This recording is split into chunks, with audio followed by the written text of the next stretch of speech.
This week we're going to be modeling some Greebles. We'll be working from 2D model kit scans that I'll be providing, and we'll basically just be blocking out shapes, using the bevel tool, and cleaning up topology. We'll also be laying out some basic UVs for these parts. This is kind of a good housekeeping step before we put these parts into a library. It's better to do this now than when we have a bunch of copies of these parts on our models. Working at ILM, it's hard to ignore the company's rich history of visual effects.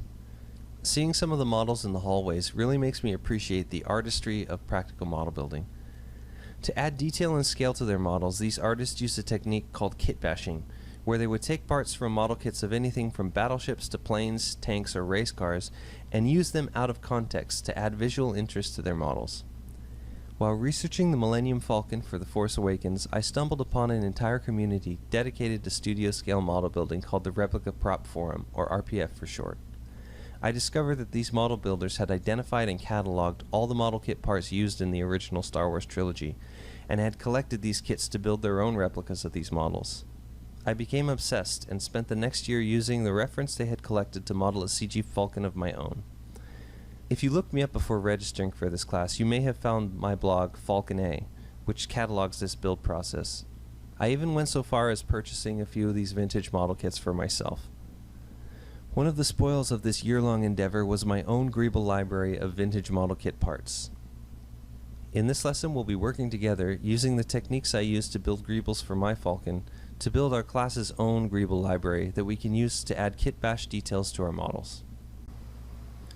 So I want to get my Greeble image into Maya, and if I navigate to the folder, I want to look at this in Content View.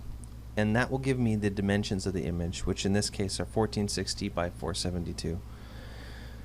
So if I create a plane and scale it up a bit, and now if I take the subdivisions out, I can then scale this plane to 1460 by 472.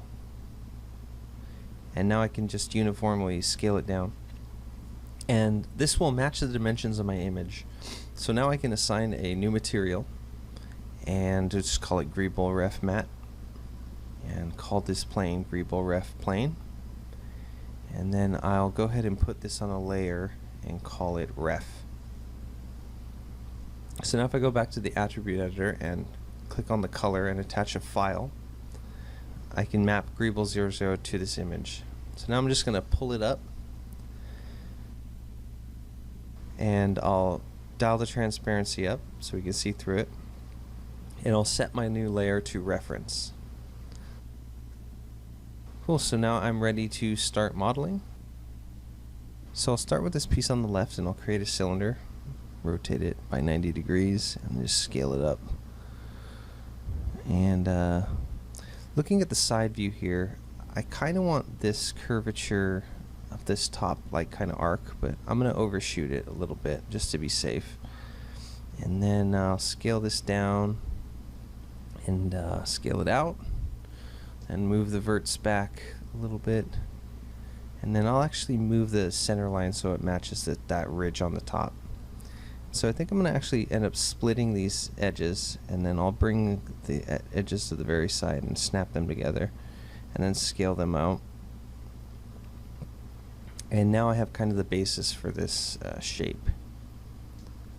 So first thing I'll do is take this center edge and I'll bevel it, and I'll just kind of eyeball the fraction so it matches the image. Looks like 0.15 is going to be the one. And then I'm going to drop in these edge loops kind of in the center of the ridges along the side of the cylinder. But since you see that there's this offset here, I'm just going to select these verts and scoot them over so they match.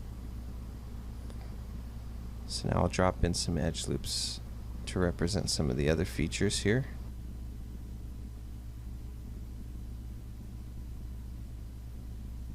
And actually, it looks like this cylinder isn't actually a perfectly symmetrical, so what I'm going to do is take the verts to the one side and I'll lattice them so they match the image a little better.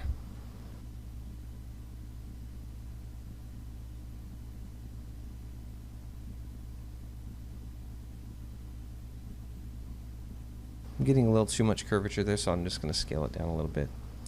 So now I'll continue dropping in these edge loops. And now I'll select all these edge loops that I want to bevel. And I'll just adjust the fraction a bit. So you see I'm getting kind of strange results along the spine of this piece, so I'm just going to scale them down, and I'll turn my prevent negative scale on so they snap to 0. And now I'm just going to go through in the top view and just kind of snap align some of these verts that are a little off.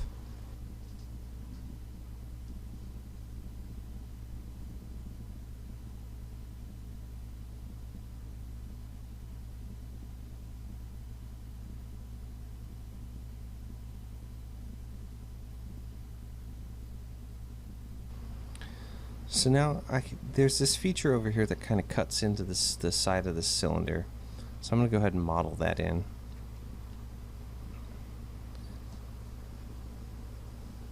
And I'll just kind of draw those edges, and then I'll scale them so they're perfectly aligned. Drop in that other edge. And now I can kind of delete that, so we get that kind of edge loop that goes around that shape.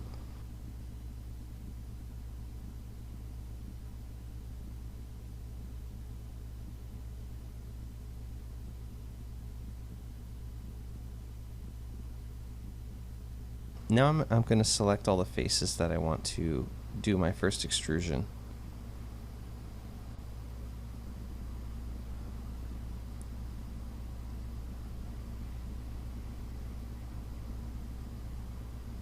And I'll do my first extrusion. I'll do 2.5. And sometimes when you extrude concave areas, you get these kind of weird results, so I'm just going to snap them up and kind of scale them apart so they look a little more natural. So now for this piece, I want to create this secondary shelf piece. So I'm going to grab those faces and then I'll scale them, pull them up, scale them flat, and then I'll snap them to that point.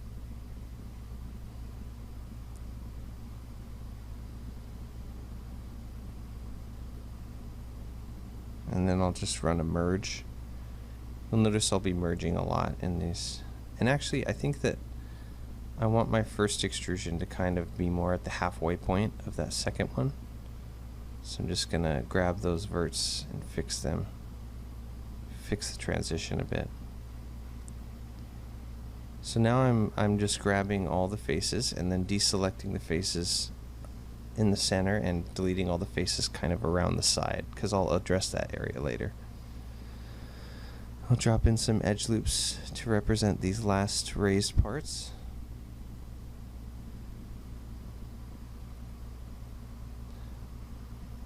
And I'll also drop in an edge. I'll draw in an edge here. And now I'll snap it so it's aligned to the other edge.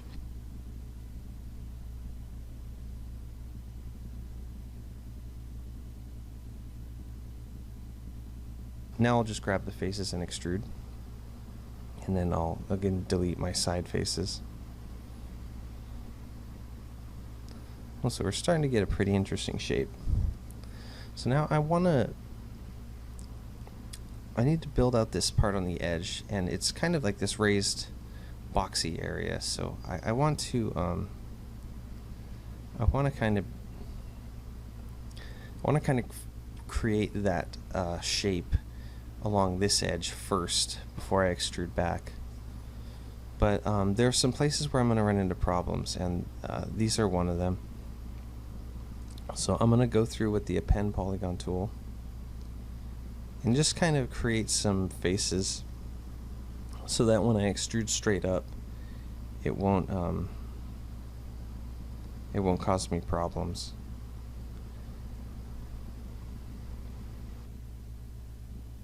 Let's extrude up and snap to there. And it looks like we have this kind of sloped piece that goes up to the edge there. So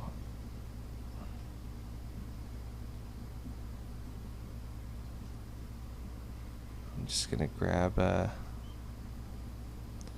those faces and use the cut polygons tool. I can actually delete that edge there.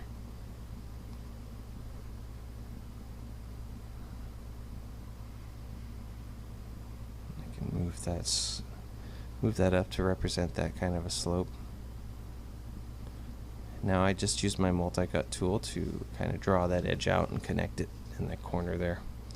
So now if I grab that entire edge and pull it out to the end of the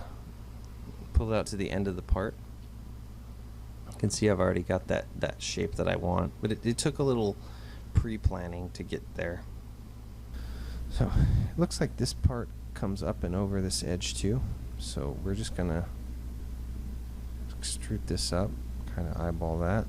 Let's do 3, but we're gonna want to delete those faces there, fill this hole, and we can do something like this and delete these 2 edges.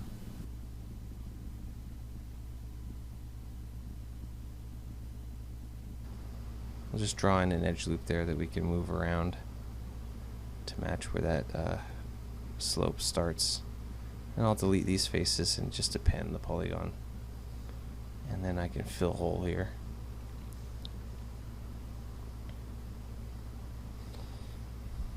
Cool, so now that's kind of the shape we want.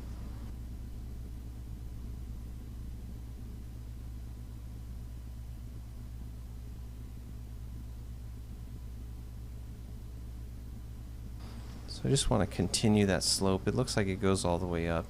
It doesn't flatten out again. So let me draw in the edge here, just like I did on the other side. Actually, we might just use that edge. So when I snap those edges to the same, to be on the same plane as each other, it's kind of overlapping. So I'm actually going to change this side instead, so they match in a different way. And a quick way to get a flattened surface again is just delete that edge and recreate it.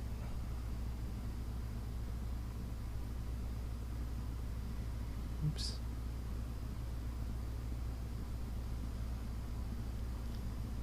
So I kind of terminated that edge early. Now I'll do the same. I'll actually use a lattice for this. Just snap it up to the same point.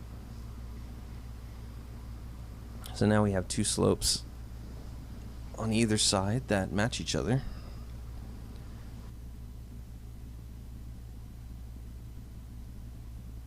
Now I'm going to lay the groundwork for that curved area. Oh, so you see I'm getting some weirdness here. There's a hanging vert. Oh, so there's a hanging vert and some n-gons here that happened when I did my extrude earlier. So I'll just move those points out, and that'll help. That'll kind of help the tool.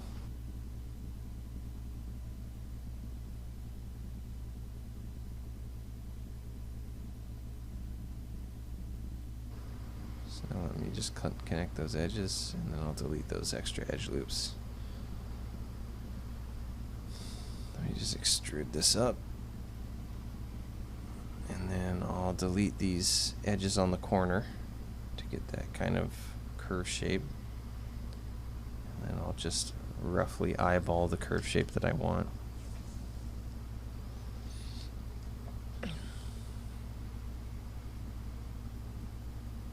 Move that down a little bit.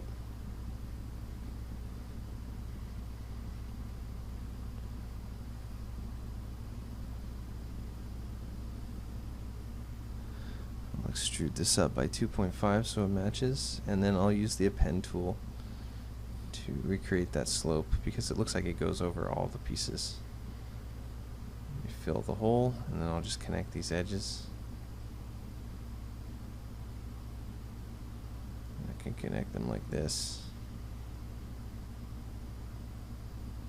Actually, these ones. Actually, it looks like I can just go straight across, and then I would have quads everywhere. Cool. fix this edge a bit. I'll just snap that into place, and then we'll do a merge.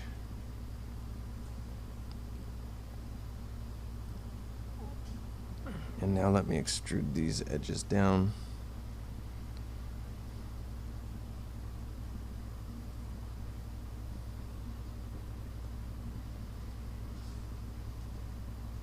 And I'll extrude these side edges down too. And for now I'll just grid snap it to that point.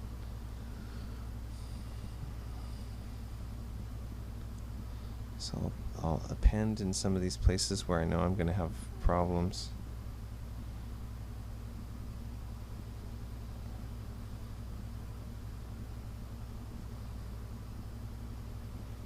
And I'll just grab that whole edge and extrude, snap it down.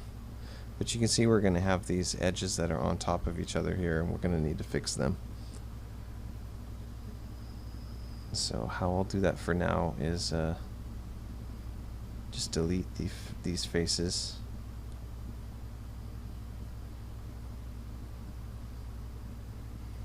And I'll use the append tool. Hit enter. Or actually, if you hit Y, it'll open the same tool. And now I can just use the multi-cut tool and draw in some topology for these parts.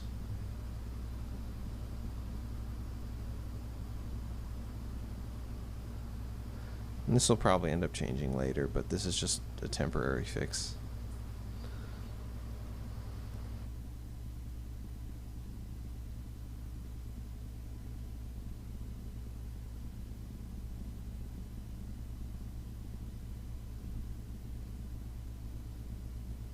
So now I've noticed that there's these areas that are cut out of the side of the cylinder, so I'm just modeling in some topology to create those recessed areas.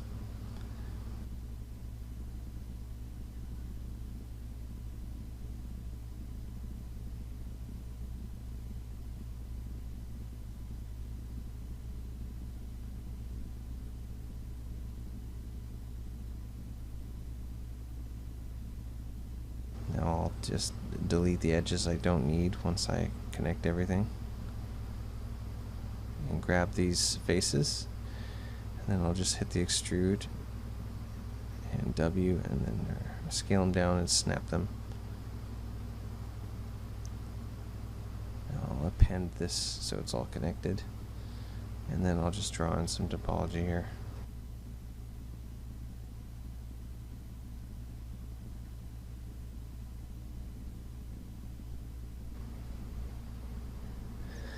So now I'm going to build in these cylindrical shapes on this edge over here. So I'll create a cylinder and I'll snap it to this corner and just scale it so it's about the right size. And then I'll make this 12-sided. Like that. And I'll just kind of play with the angle here. Go to object mode and move it.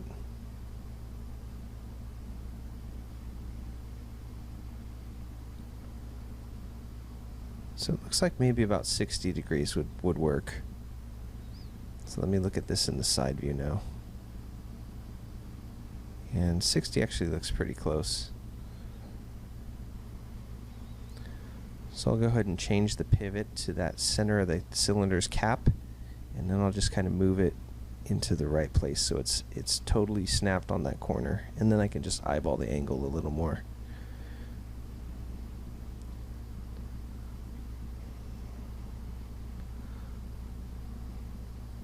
So now I'm going to go to side view, and I'll take my cut polygon tool, and I'm just going to cut where that cylinder intersects with the main piece.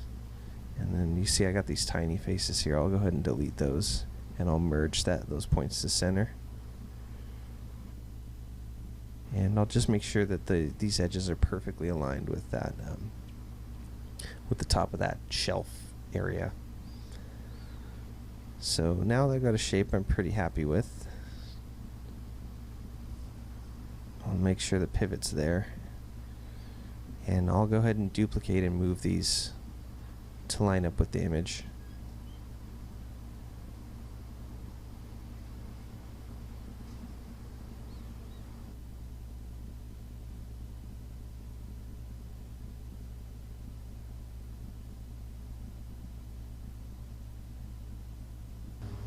I'll grab all those and combine.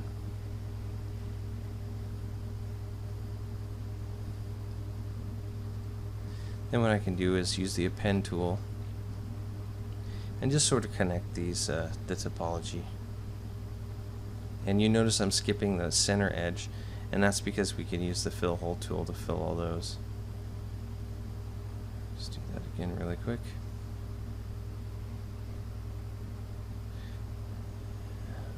Grab all those edges, fill hole. Now we get all those faces.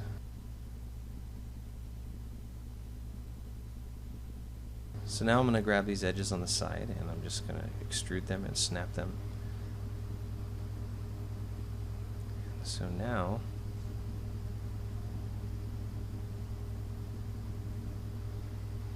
what I can do is take this main shape and just sort of delete those sides off, because we're going to use these to create the new sides. Scale that by -1 in Z.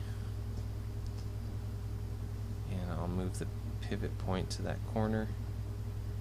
And it looks like we hang over a little bit, but that's okay. We don't mind being a little off from the image. So now I'm going to grab all these edges and just deselect the ones along that inner area, snap these, extrude and snap these down.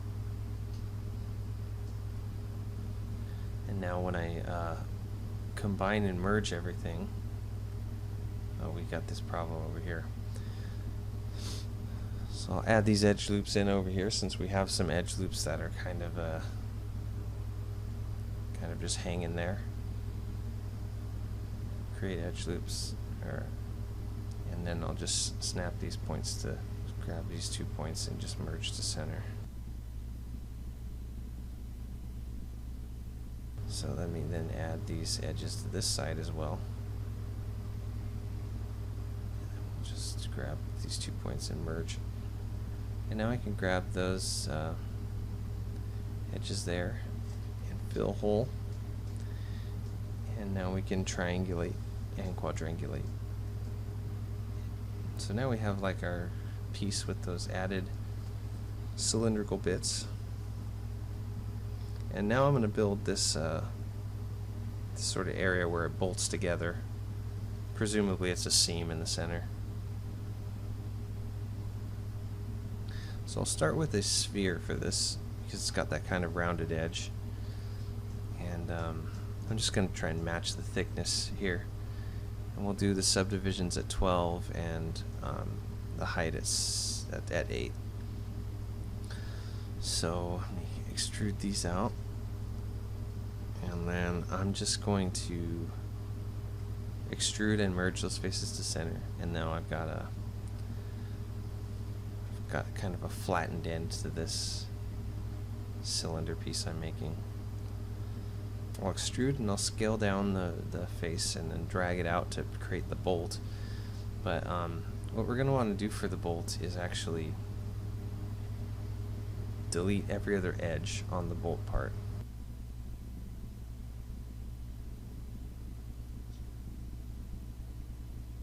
I'm gonna split all of these edges so they have so I can recreate the 12 sides, and then I'll triangulate and quadrangulate and get my topology back.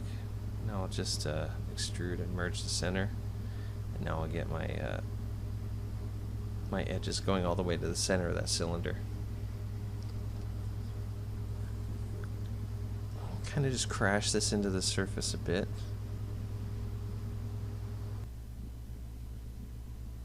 Alright, I'm going to end up grabbing these lower faces and just extruding straight down. And I'll just scale this. I guess you can move it up there and just delete them. So before I actually duplicate this around, I'm going to want to add supporting edges to make sure that it smooths properly. And you notice I duplicated one and put it off to the side there, and that's kind of just in case I mess up or something and I feel I need to go back. So I'll select all these edges that I want to use the bevel tool on, and let's go ahead and hit it. And so I want to turn the segments to 2 and the chamfer to off. And I'll set offset as fraction to off so we can have a defined bevel for these edges in world space. And now you can see if we smooth, we're getting a pretty nice result, but we actually have a lot of geo that we need to clean up on this shape in particular. So let me grab those extra edges on the six-sided part of the cylinder, and we'll just delete them. I'll delete this edge loop as well and these two edges. And now we can kind of just connect the dots, really make this topology a bit nicer. And as I've said in previous lessons, the making these triangles is not going to be a problem because these aren't going to have to deform. We can actually take these edges and just make those into two quads. So now I've got this bolt piece that smooths pretty well. I'm pretty happy with it. So I can now duplicate this around.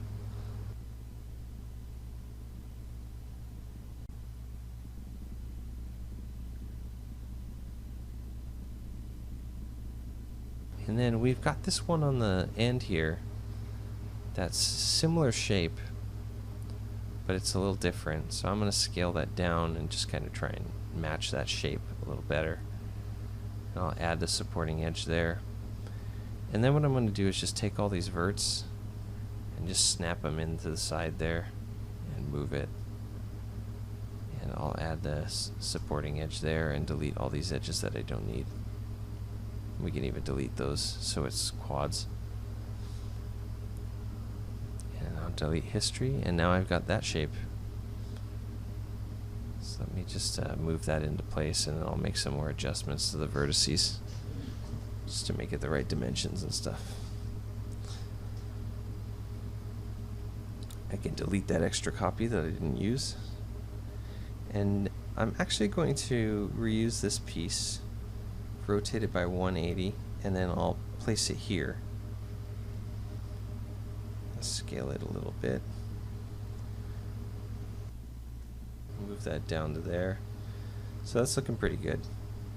So now I can go ahead and take the faces that I'm not going to see and just delete them. And now I can duplicate this part around as well.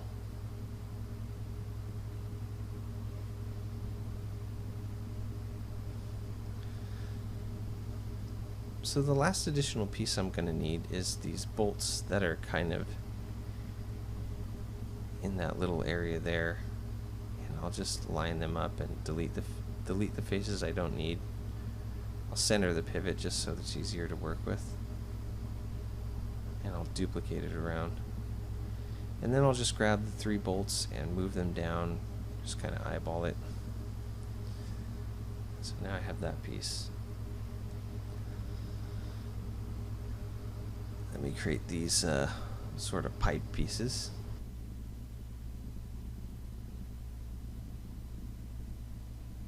Create a cylinder with 2 subdivisions on the caps and 8 subdivisions around.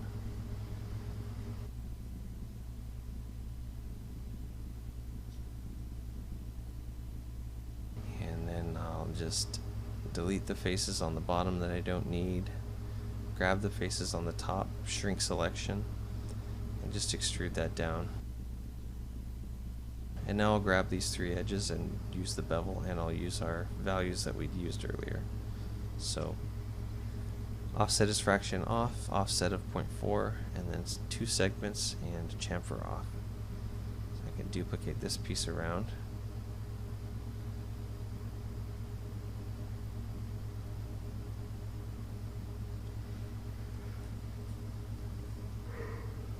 So I'm pretty happy with those pieces. Let's use the AutoCrease script, and we'll deselect some edges that we know we're not gonna want to bevel, and then we'll go around and just make sure we select all the edges that we are for sure going to want to bevel. And let's see what kind of results we get. So offset is fraction off. Set the offset to 0.4. Segments to 2 and chamfer to off. So now if I look at this and smooth it, it's actually looking pretty good. And we're just going to need to clean up some topology now.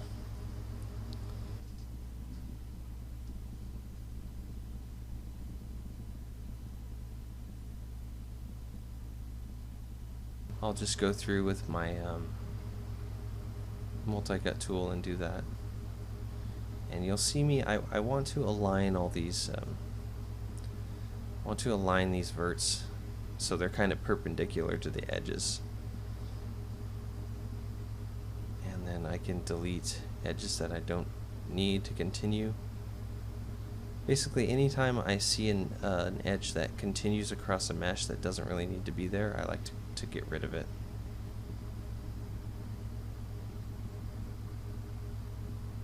Move these verts around.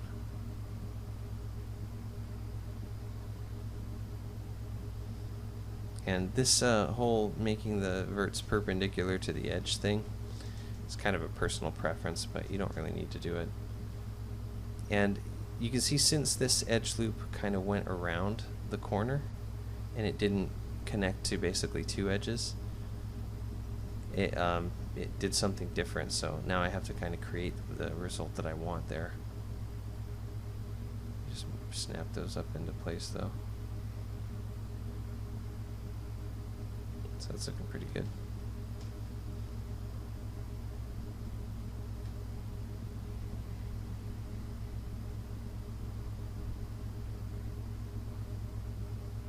Delete those edges there.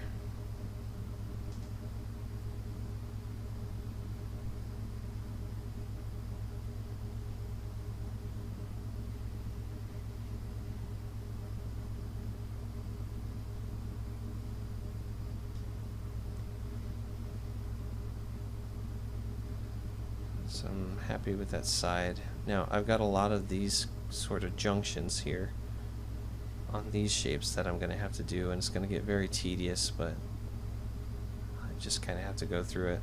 First I'm going to snap the verts, and then I'll grab that center cross shaped face and I'll use the triangulate, quadrangulate tools. And of course it's not going to give me the result that I really want, so I'm going to have to go in and hand fix it.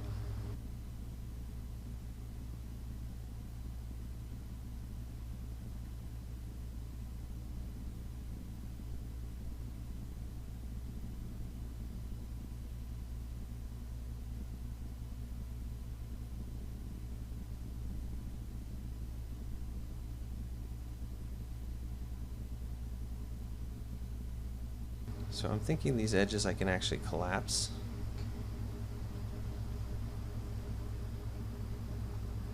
And I can do edge ring collapse. And that way these sort of cross junctions can all terminate into one edge, which kind of correlates with the cylindrical part at the end there. So I'll get started on this section too. Snap it into place.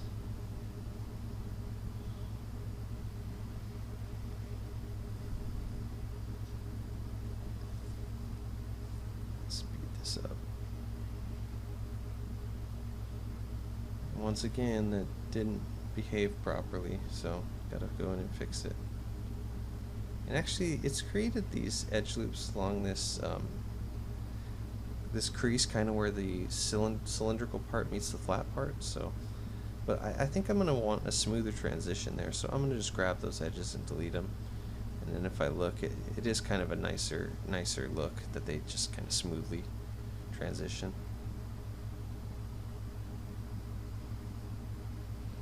So now I'm going to try and resolve this. I'm going to try and resolve these cutout parts.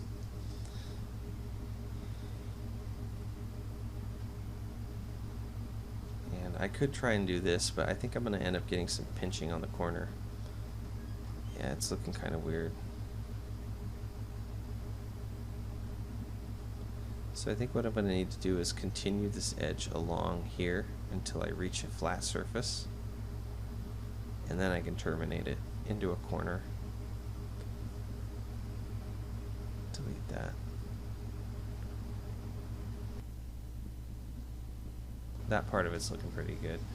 So now for this one, I think I'm going to need to actually go straight across here and terminate into that corner. But this is going to affect this curvature, this edge here, so I'm going to need to make an adjustment to it. Grab everything and assign a blend. Sometimes just that extra specularity on the blend will show you where your problem parts are.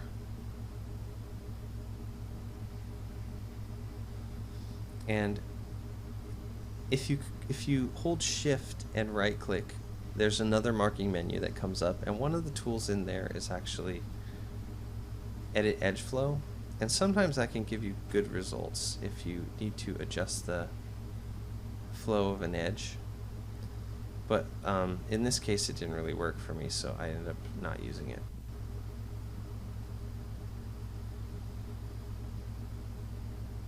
Snap that there, and let me just grab these faces and move them up.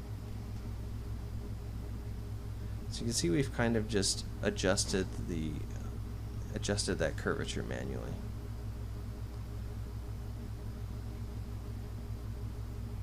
So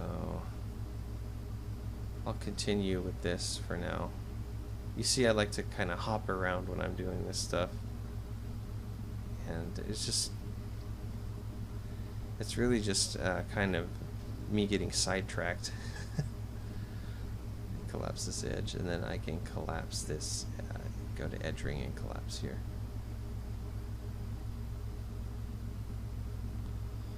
Grab that edge, snap it to this point, delete this triangulated edge, and that's all looking pretty good actually. Just let me fix this area now. Snap that down. But you can see I'm kind of just working my way sort of around the mesh. Actually, I think I'm going to want to delete that. Snap. Get my perpendicular vertices, and then I'm just going to terminate these into the corner, and then I can grab these edge loops and just sort of delete them. And we can collapse this edge. Collapse this edge ring and collapse, and then snap that edge into the right place, delete that triangulated edge. So now you can see we're just working our way down the mesh like this, getting this topology all cleaned up.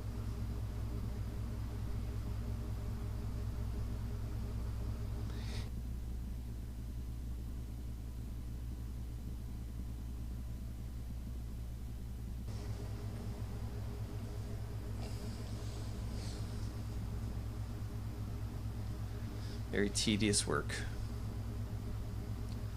but it needs to be done. And the great part about these Greeble parts is you can use them from now until the end of your career, really. They're made out of these classic model kit parts. They'll have clean UVs and clean topology.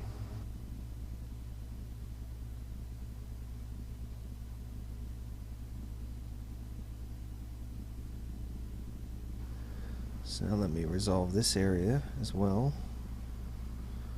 I'll just snap these to this corner and delete these edge loops.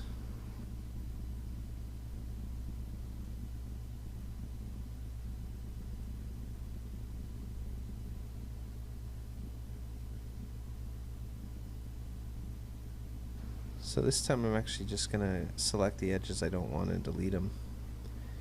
I guess I'm always trying to find a faster way of doing things. So since I've been getting pretty consistent results with Triangulate, I figured I'd see how fast it would be using that method.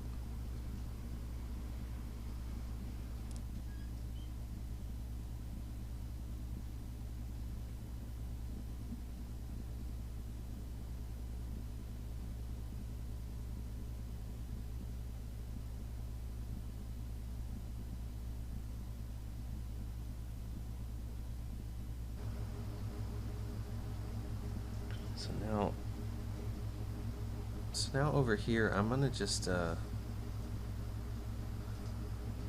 gonna trim this down quite a bit. Let me just delete those edges, and then I can kind of start fresh and figure out what I'm gonna want to do with this topology. So I can connect those there, there. Move these vertices so they're perpendicular. Same here.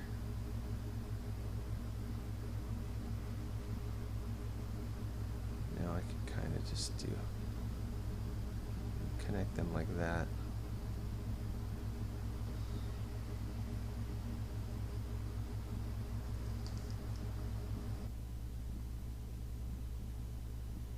So there's some weirdness happening here, and I think what had happened is when I had initially done this extrude, we had a bunch of vertical edges that were kind of sitting on top of each other, and it's basically what we're avoiding with some of the other parts by using the append polygon tool.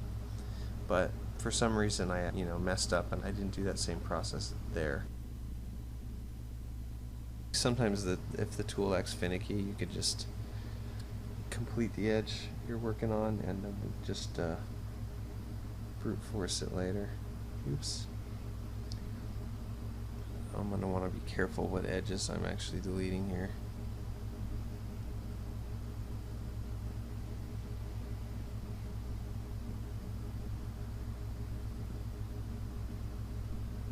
Well, so that's looking a little bit cleaner.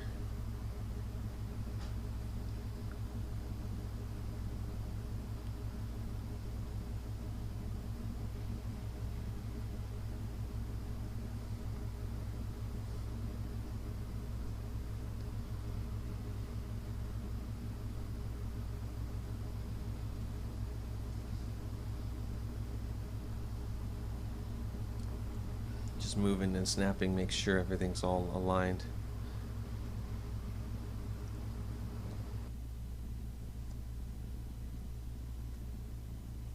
Yeah, you could see when we smooth previewed there that there was some really funky stuff going on. So I'm going to end up deleting a lot of that topology. Delete that. And I can kind of just connect these edges back.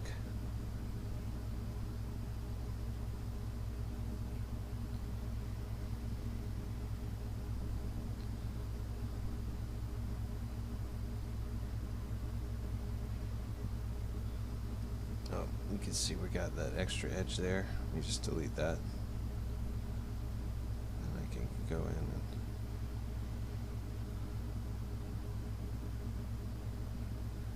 that for it up.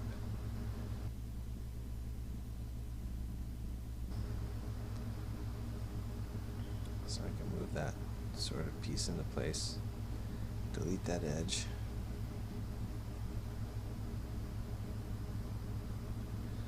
And you see what this piece did as well, since we had we had single edges coming to make these points. It creates a different shape. Just move and snap there.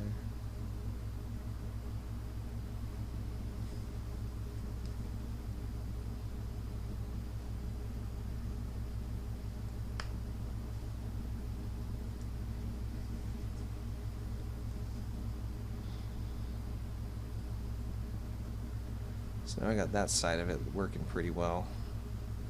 Let me figure this side out too. I could just terminate those edges there.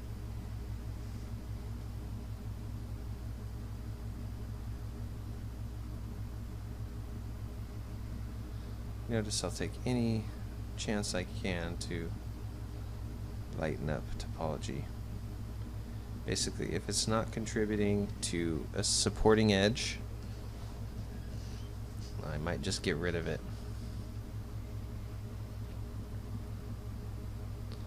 So let me fix this face here. Actually, we can just grab this edge and we'll just slide it so it's a little. Just slide it so it's in a little better of a spot. And then I can use the multi-cut to kind of connect these edges here. And for this, I'll just connect it like this.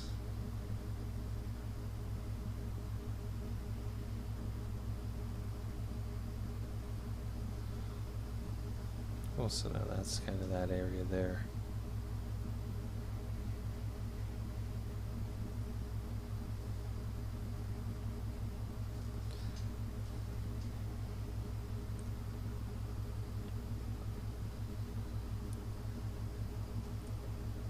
So now I'm going to tackle these other cutout areas. And I'm just going to start by drawing these edges that go sort of vertical. Terminate them there. And then I'll just grab these verts and snap them so they're aligned at least. And I'll do the same on this side ones. And the cool thing is, since we sort of figured out the curvature of everything earlier, I can just go into the side view and move things accordingly. Actually, I'm going to move the old one as well, so it's a little nicer.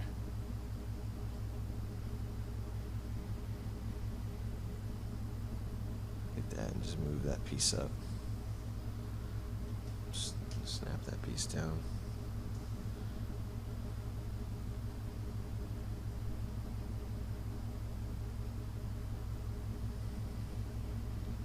Well, so that looks pretty good.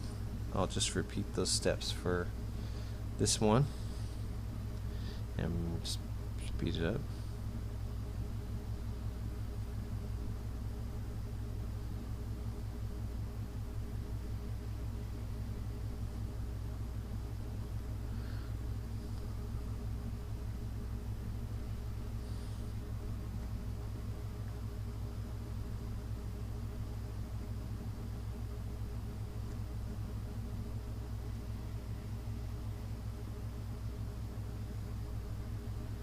So now let me grab these verts, move them into place, and then grab these others as well.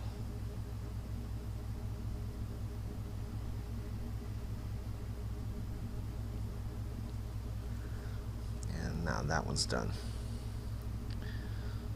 So now we got this area, which is kind of the opposite of the cutout. So I'm going to see what I can actually do here. I think I'm going to have to match the curvature, but I can terminate the topology a bit differently. Just move it up to match that curve.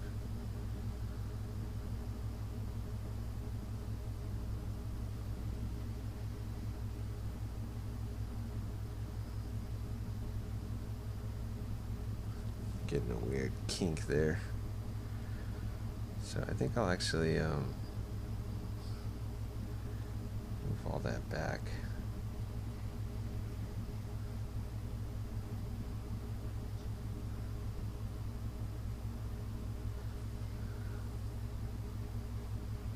Actually, I'll move it outward to match that curvature, like that. Cool, that's better. That was kind of what I was missing there.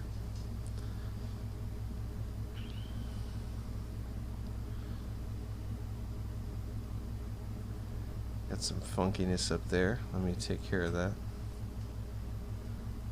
Snap that. We can draw this in. And let's just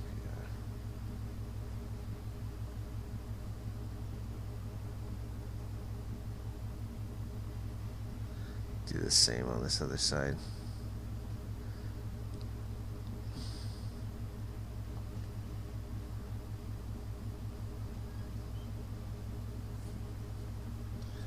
Delete these extra edges. Cool. So hopefully you can tell by the from these examples what we're aiming for in terms of what the topology looks like. We got some weird hanging edges there. Let's delete this face, and then we can just recreate the face. if you ever run into some edges that just won't do what you want, you know, sometimes you could just delete the face. Figure it out that way.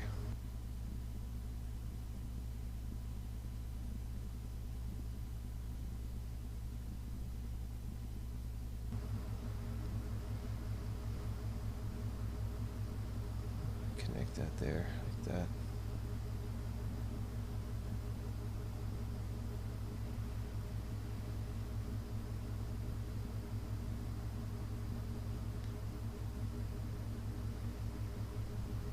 Cool, that'll do for that.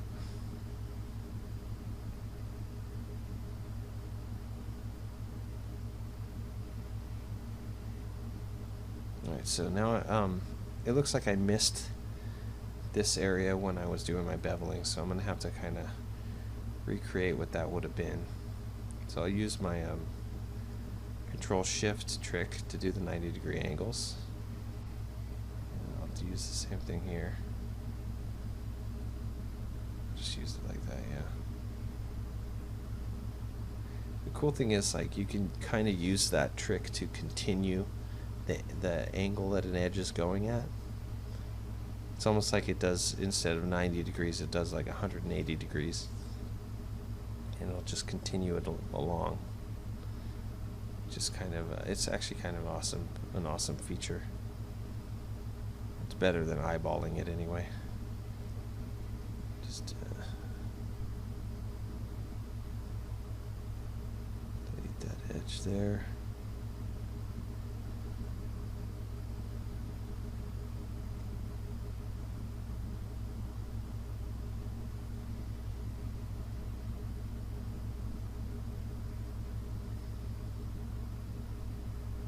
So I think what needs to happen here is we need to do the,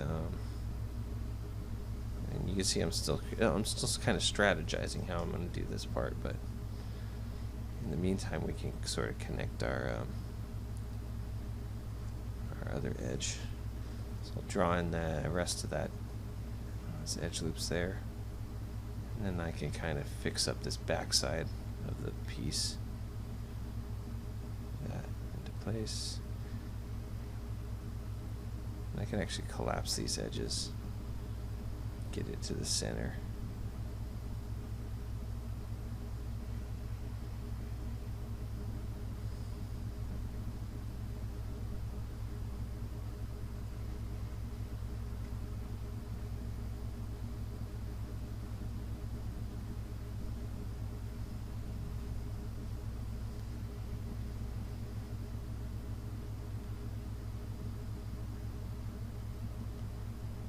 Alright, so let's do this, figure this out.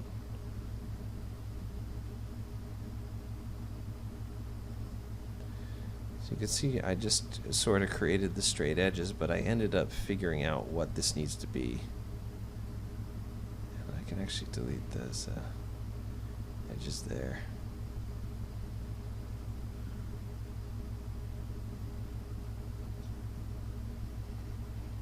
So now you can see I can terminate them all at that one point.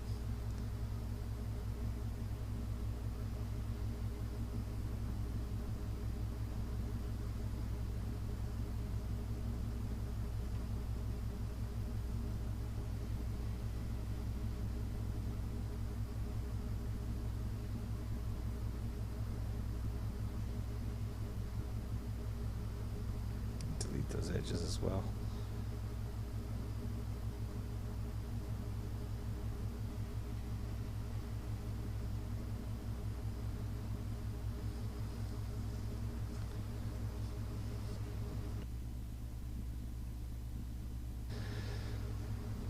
So let me just delete what I can there, and I'll just connect everything to those corners.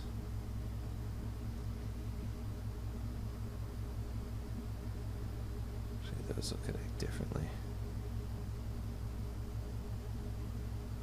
Cool. So I can delete those 3 edge loops there. Now let me fix this side part.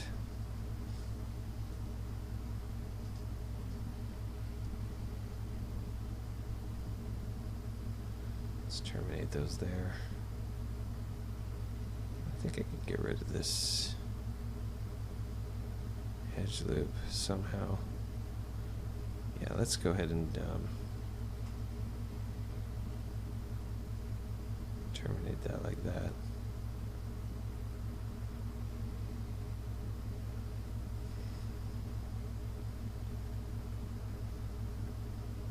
Delete all those edges here and edge loops here. And then we can kind of just connect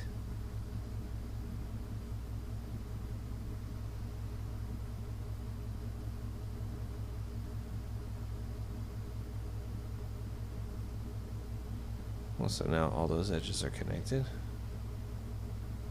Actually, let's delete that one, this one, and we can kind of make them the same on both sides, a little closer on both sides. So now I've got the same process to go through with these other kind of cross junction parts, but I'm going to go through step by step on this one. So I'll go through, grab all these edges and collapse them. And then I can grab edge ring and collapse, and then I can just grab edges and hit G. Now I can grab these edges, snap them into place.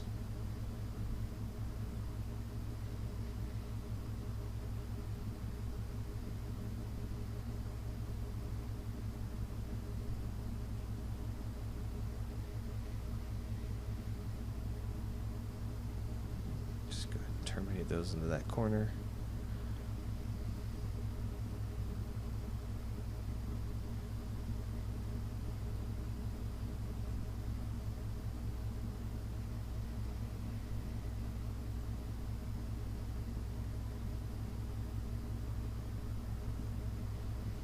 Terminate all those and just snap it to that other central point.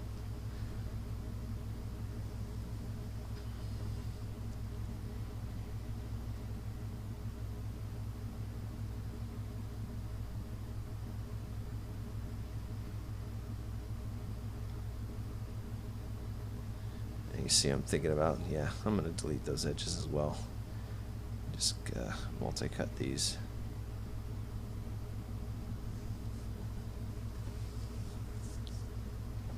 So I really want to be as bare bones as I can. Let's go ahead and snap all these at once.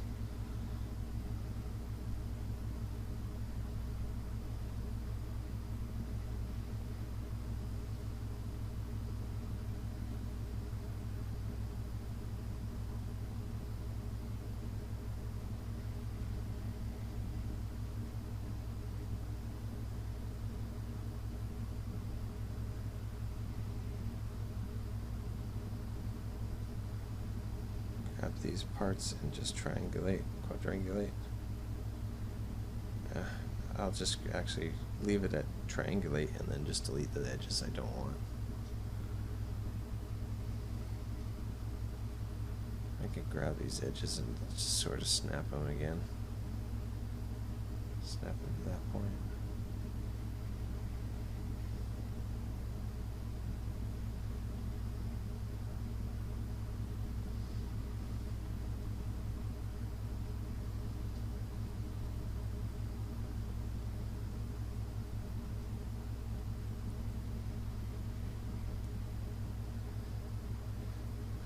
Triangulate, just delete those extra edges. Same.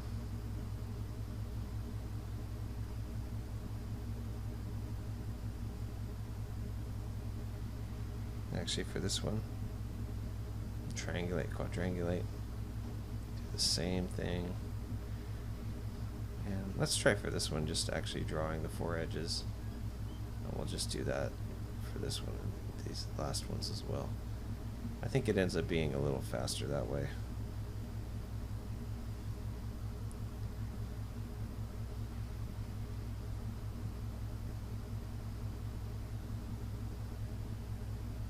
Oh, see, I got some edges there.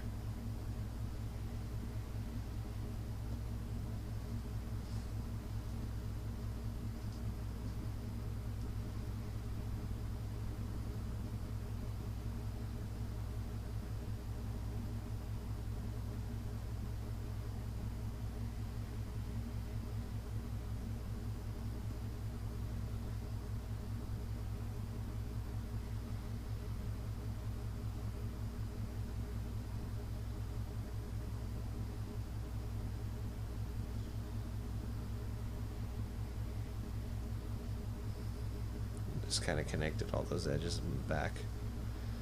Let me fix this area here. Just triangulate it. So these could probably be all snapped like that.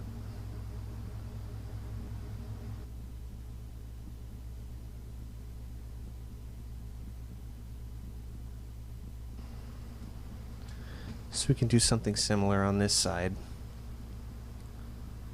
Let me just connect these points first. Move this edge up, move this verts over.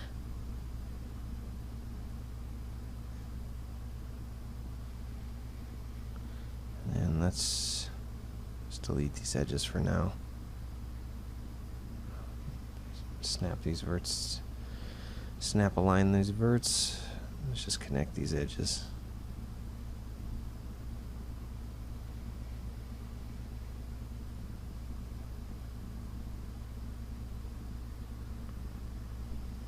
Delete that hanging vert.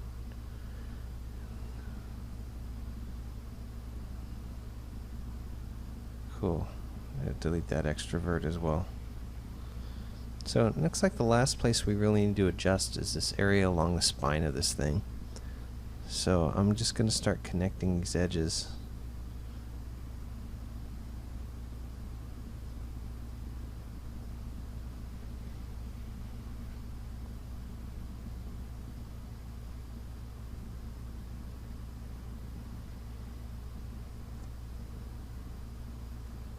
So that's kind of the pattern we want.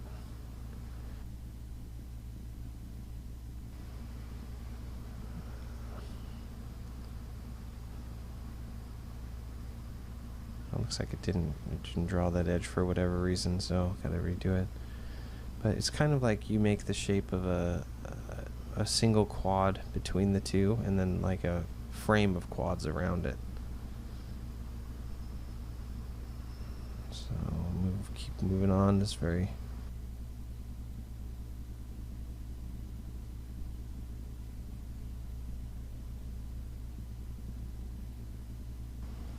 The fact that some of these are failing, though, is making me think there's something else going on here.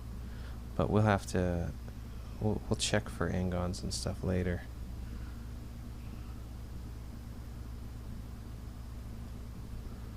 I would say my one complaint about this multi-cut tool is that you have to kind of drag along edges.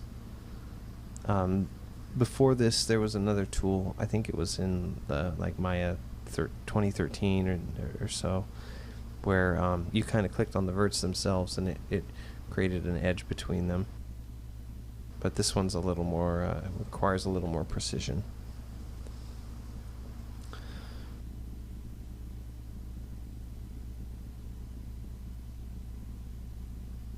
Alright, so that's the shape all cleaned up. Let me just double check for some angons here. I'll open select, use constraints, all in next, n-sided. So when we smooth preview, we can see what's happening here. There's kind of like this tiny, strange face in the middle. And if I grab that and just merge to center, I think that will be all I need to do there. So I'll just do that for the remainder of these. And this was probably some artifact that happened when we used the bevel tool along this edge. So let me check for... okay, so now it's like this. Oh, this other side as well has a... it's like an angon shape.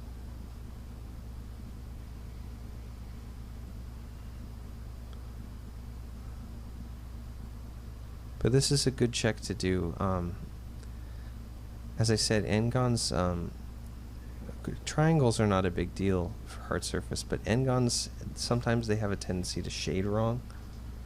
So we definitely want to make sure that we're at least triangulating our angons.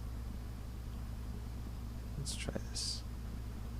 Ah, okay, so these edges here I deleted from the other side, but I didn't do from this side. So I'm going to go to my side view, select the edges, control right click to edge loop, and then just edge delete edge vertex, and then that'll take care of those.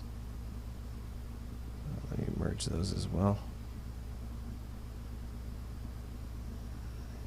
This the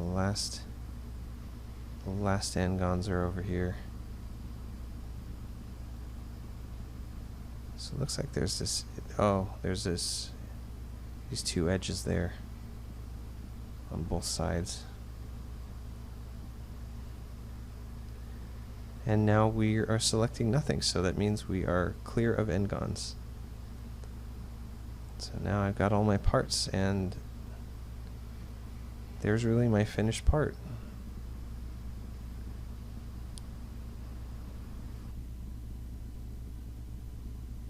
So let me throw this in a group, and I'll just call this GreebleA 1. And then I'll center the pivot and put it down at the bottom of it. Snap it to the grid. Maybe we'll scale it down later. If I freeze the transforms, just drag it over there, just so it's in line with the image. And actually, it looks like I forgot something. So let me drag that into place.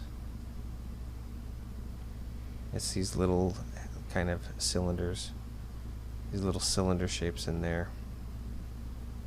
Let me make it an 8-sided cylinder.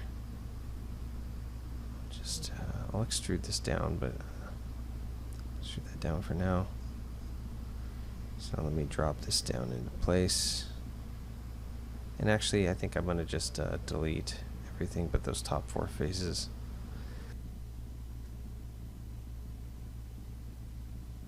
And then put the blend on there.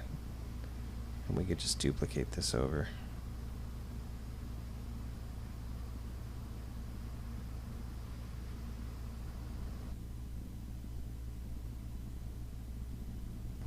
Alright, so let's get started on this next piece.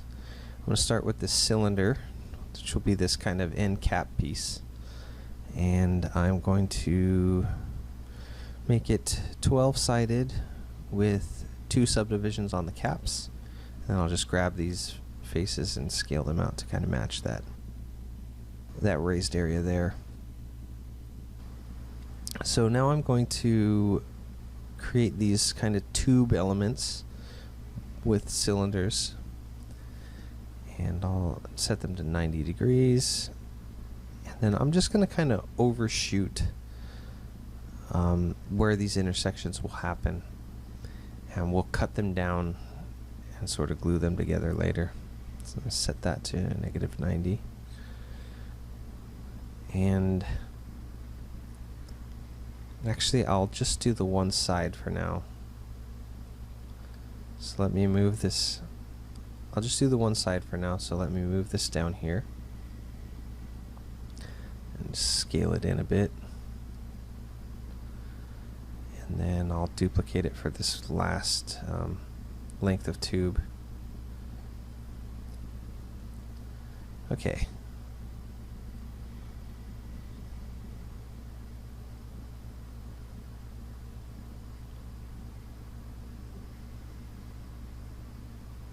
So I'll duplicate that piece and rotate it by 90, and it'll become this end piece here. And then I'll just snap that to the center and scale it a bit. This I'll actually scale down. And let me grab, yeah, those faces are already selected, so let me just extrude them. We'll go to 3. Looks like a nice, and then I'm going to make my first cut across there with the cut polygon tool, and then I'll move these verts inside the cylinder using the move tool in object mode, and then I'll just grab these faces here and extrude, and then change the move tool back to world mode and snap them to the center of this cylinder. So now for these intersections, I'm going to use the cut polygon tool. And the reason I like using the cut polygon tool is you can really precisely drag where you want it to cut. And so if I grab these 2 pieces and I sort of click in this corner, I can drag and make sure that it's intersecting with both corners. But I basically want to cut across and basically represent the intersection of these two tubes. So I'll just go ahead and merge those verts together. So these edges I can come in and collapse, and then I'll just delete these faces. And now if I take the two of these tubes and combine them together and merge them, the merge isn't quite working because these aren't snapped perfectly together. If I go on these open edges and use the merge to center tool, we've essentially welded those two tubes together. So now I can take these verts off to the side here and just sort of snap them to the middle of this piece anyway. And now I can do the same process with these two intersecting tubes. I call them tubes because they're they would be steel tubes in the real world. So drag that out like that, and then I can just delete the sort of excess faces here. And since we have that edge loop there, we're going to have to figure that out, but we'll do that in a minute. I could delete those faces there. And then I'm just going to delete this edge loop created by the cut tool. And I'll delete this little extra face.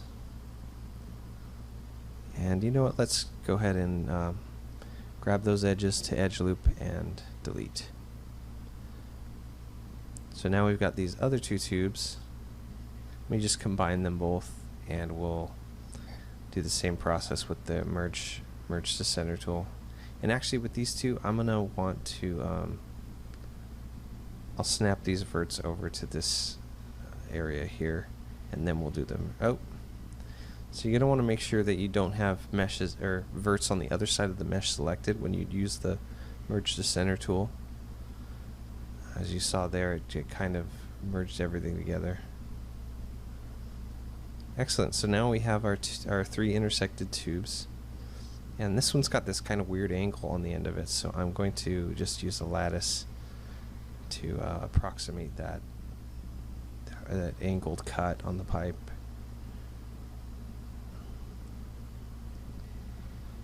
So now let's work on this piece. Just move those. Let's add these edge loops in here. Kind of snap them to the corresponding edge loops on there. And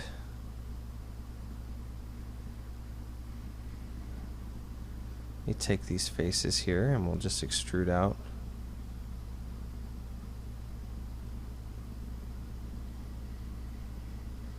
Scale those in just a little bit on the two axes, and I'll do that. Just extrude that in, because there's kind of like this little small cylindrical shape at the end there. So now I'm going to grab these faces and pull them out here, and grab this edge, and we'll just do a bevel on them to create kind of a filleted edge, and I'll drag that fraction all the way up, and that'll create kind of like a half sphere. Merge this vert to center, because sometimes it'll have a tiny edge loop there. So now with this, I'm just going to kind of trace roughly where this intersection is going to happen, and you see I'm using percentages to kind of keep them the same value. But what I'm going to end up doing is grabbing these verts on here and just sort of snapping them into a place where they just intersect. Now I can go ahead and delete these faces and just sort of snap these verts to the open edge of that tube piece, and combine those and merge them. And I'm just going to add this kind of mini edge loop there. Well, so now we got that piece taken care of. Let's do the similar thing with this. Or I'll align these edges. And now we can kind of go over here and just trace out this shape. And now let me see here. You can grab that. I'm only going to grab the one side for now. We'll handle the mirroring in a bit. But let me actually cut. I'll actually cut these edges here, and just trying to be as precise as I can. Obviously, it's not going to be perfect, but it'll be fine.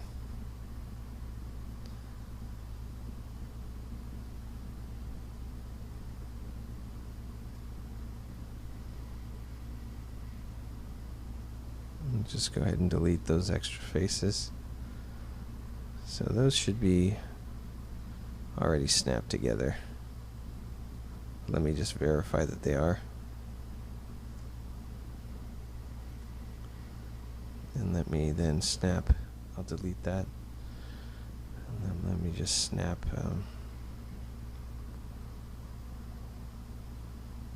these verts together. And now again, let's combine and edit mesh merge. And now we got those pieces merged together.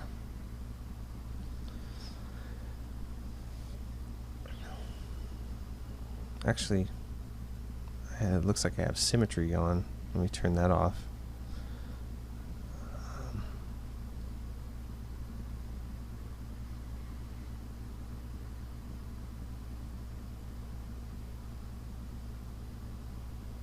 So I'm going to make these cuts here for this kind of flat piece that supports the sides of the tubes.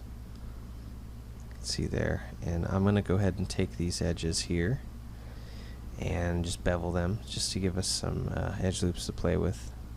That's just 2 segments. And let's do offset of 0.8.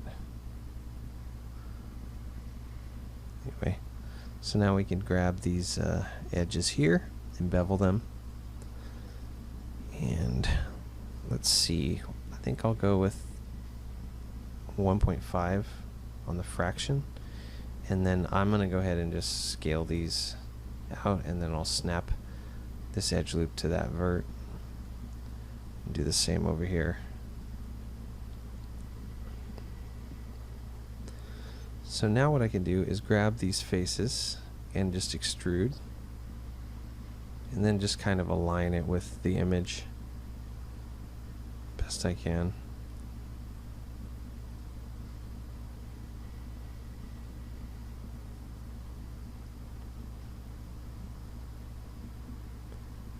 And I'm going to snap those as well. Just kind of eyeball this side though.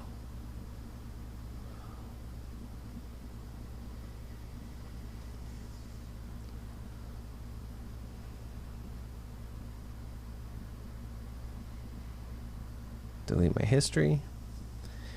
And now let's go ahead and select all the edges we're going to want. Oh, actually,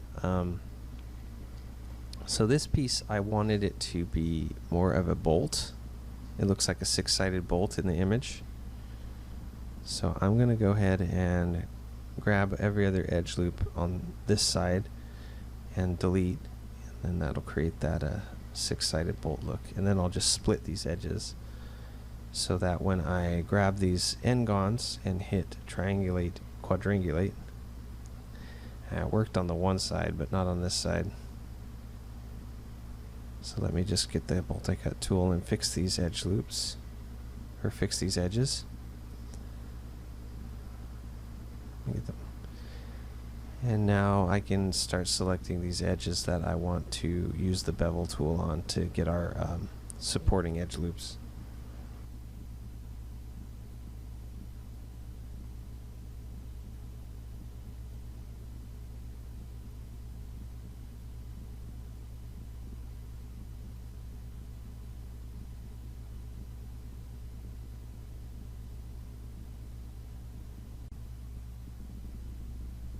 So grab that last edge loop, and now let's go to Edit Mesh Bevel, and we'll set this to off, offset fraction off, offset to 0.8, segments to 2, and chamfer to off.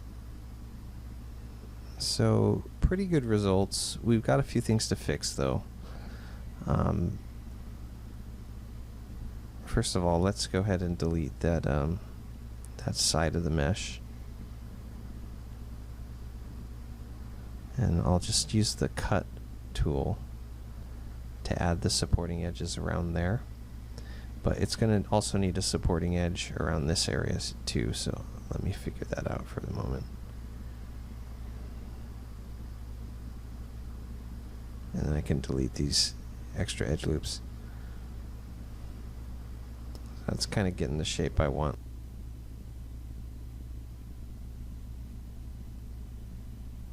Move that out. I'm going to throw a lattice on this real quick to kind of puff it out a little bit. Oh, and notice we're getting this doubled up edge here. Just go ahead and merge these verts together. So now I can take these edges. Actually, I have different plans for the top edge, but I'll take those and bevel. Offset is fraction off, offset 0.8, segments 2, and chamfer off. And now we've got that, those edges kind of, and then I'll just do another bevel on there, and that'll give me my kind of rounded area there. Cool, so that's looking pretty good. Actually, I think I'm going to terminate this a little differently, just so it supports that curved edge there. So let me do the same on the bottom. Just delete that. So now that's looking pretty good. Alright, so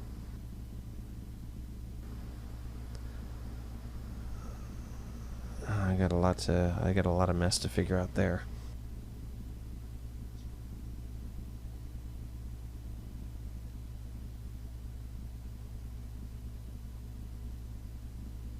Alright, so let me just delete this edge. We can scale these verts. Snap them there.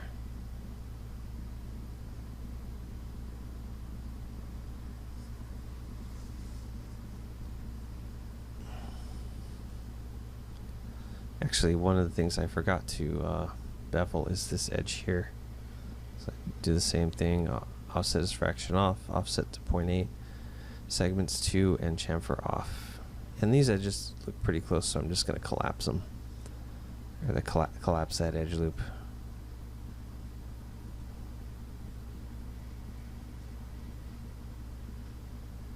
Actually, let me snap that together. And just merge these verts.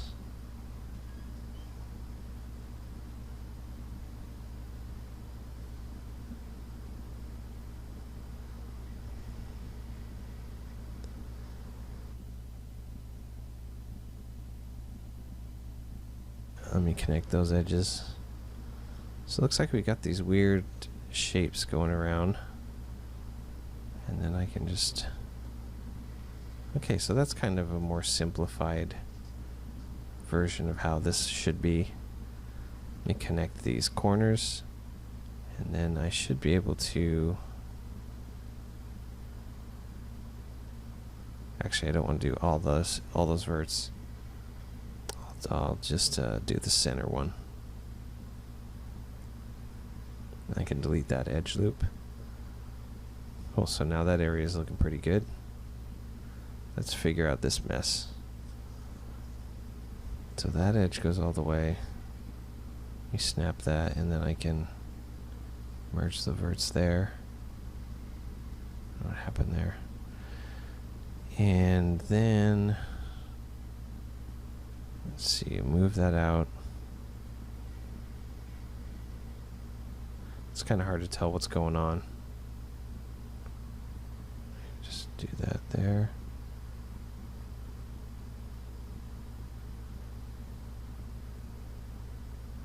I can delete this edge here. Okay, so it looks like there's these two edge loops there. And if I... Okay, that's the edge loop that goes all around, so let me delete that. I'll connect this one in the middle. And I can probably just delete these and delete that. Connect these to the center. Use my 90 degrees. Delete that edge loop. I think we're done in that area. So this edge loop over here, I don't like how crooked it is, so I'm going to go ahead and delete those two edge loops. And I'll grab this ring of faces, and then I'll just use the Polycut tool to create that nice even supporting edge loop there. And I'll just use the offset tool on the poly extrude, and that'll create that supporting edge loop on that cap of that tube.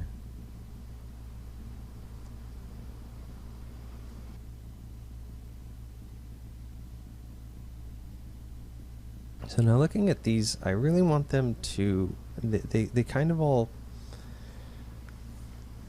terminate too early on the tube here.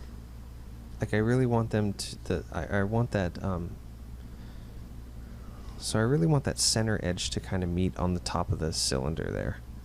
Like that's the point of intersection. So I'm gonna create these other edge loops.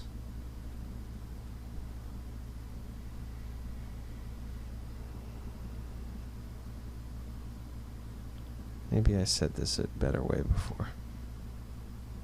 We'll check it out. Yeah, I basically want to shift the flow of these edge loops so they kind of terminate over the side of the cylinder. So now if I delete these, we're getting there, but actually I'll just slide this edge over, and then we can have more real estate to play with there. So I'll just split that and give it two divisions, and then we can kind of connect these edge loops over all the way across the cylinder, and that's a much better looking intersection. So let me just slide that edge. I'll slide that edge all the way back, and it can just terminate there. And we'll do the same with these other edges. Well, so that's looking good. Let me kind of resolve this area. I think all I'm going to do here is I'll merge those verts together. I'll delete that center edge. Actually, I'll leave that center edge. And then I'm just going to slide these two edges down. And maybe even a curve snap, and just kind of give them a little more breathing room over here. And I'm thinking I'm gonna mirror from top to bottom, so now that creates, deleting that edge kind of creates the edge loop that goes around. So I think that's gonna look good. So now we have some more problems here. When we do the smooth preview, we can see what's going on. It's like there's an extra edge loop that's kind of stomping on the first one. So I think what I can do is just merge these four verts together. Let me just do edit mesh merge. And now I can just delete these extra edge loops. And then it looks like there's also these extra edge loops here. So I'm just going to take this edge and just slide it down.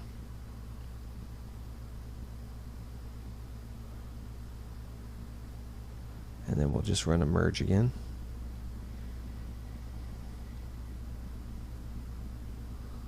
And then these two edges are kind of sitting on top of each other.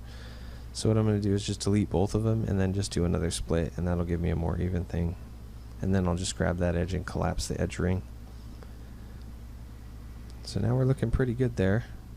I'm going to go ahead and select all the bottom faces, and then we'll merge, or we'll mirror in -y. Oh. It looks like it needs to be +y actually. And then we will also mirror in -z.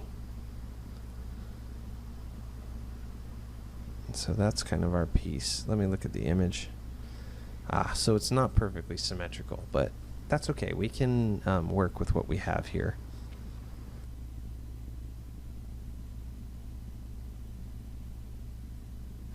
Let me just grab all the verts on this kind of cylinder part, and then we'll just pull those up. Grab those extra two. Pull those up into place. And now we'll kind of just drag the rest. Actually, I'll take the rest. And we'll lattice it. And just kind of eyeball it with the image. Make sure that all these edges are straight. And for this one, I'm going to move these edges where it intersects back. And just kind of eyeball the angle. Delete my history. Get rid of that lattice. So that looks pretty good. Let me match the shape of this this piece a little better. It's just slightly different. And then I think I'm also going to move these edge loops down this way. Just because there's more room for them there.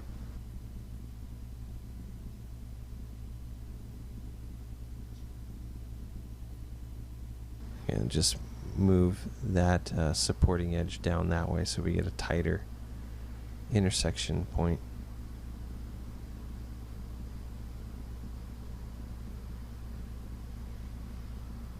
Cool. So there's our two pieces done. Let me delete those edges there. Delete my history. You notice I was working a long time with the mirror options open. Sometimes I forget about stuff I have open. Let me just save that. Now GreebleB 1 is finished. So the third piece is this kind of, it almost looks like some kind of an outboard engine or something. I'm not sure what it is. It's some kind of weird pipe assembly. But that's kind of the cool thing about these parts, is that out of context, they could really be used for anything.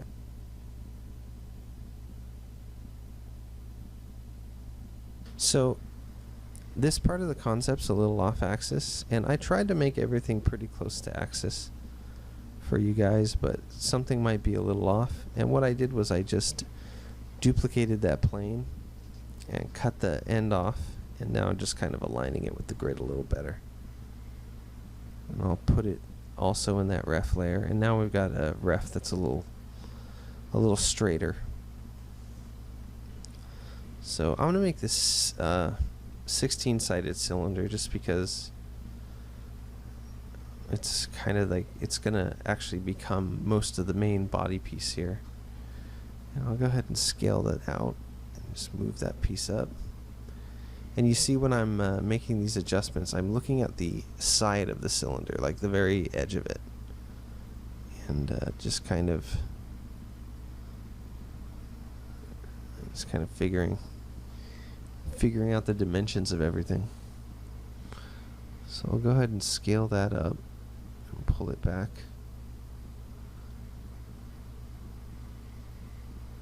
And then we'll scale that in, snap it back. That's kind of my quick way of figuring out cylinder width. So it looks like I can go from that center point and just extrude straight there. And actually I'm going to favor the top edge of everything.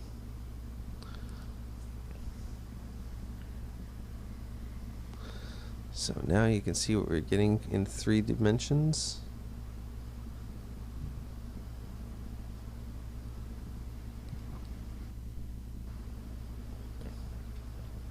So I'm just going to snap those there. Now I'll use my pen polygon tool.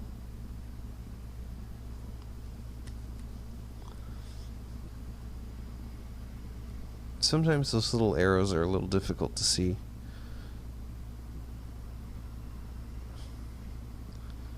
But you're going to want to make sure that you select the edges in the right order so everything connects properly. Let me just merge these corners just in case. And then I can actually grab these verts out and merge them to these corners as well. I'll just do edit mesh merge. So now I've got this kind of shape.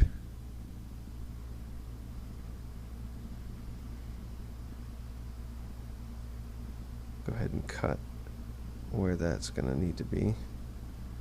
So just grab these edges and extrude back to there.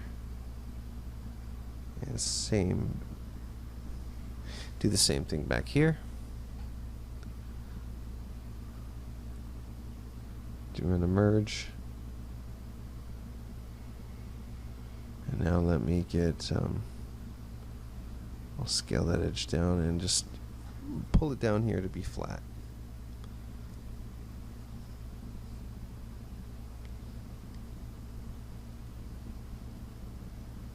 And then I'm gonna just grab those edges and extrude them out.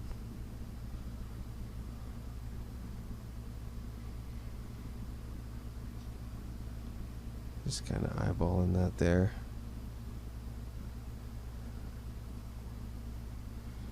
I just want to match those dimensions of that cylinder up, that kind of half cylinder shape.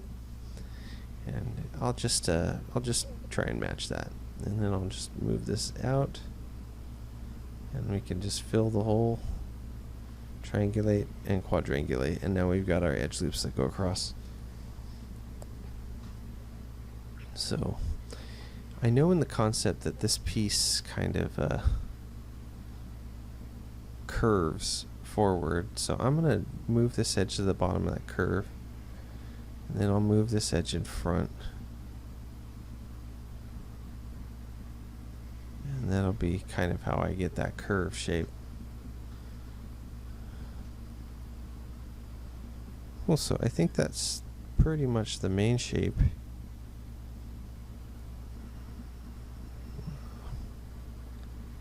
I might do some shenanigans with this piece.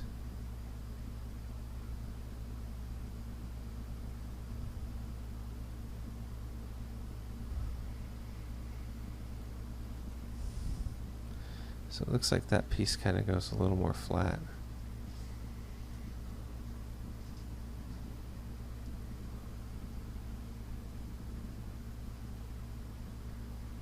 Just snap these pieces back.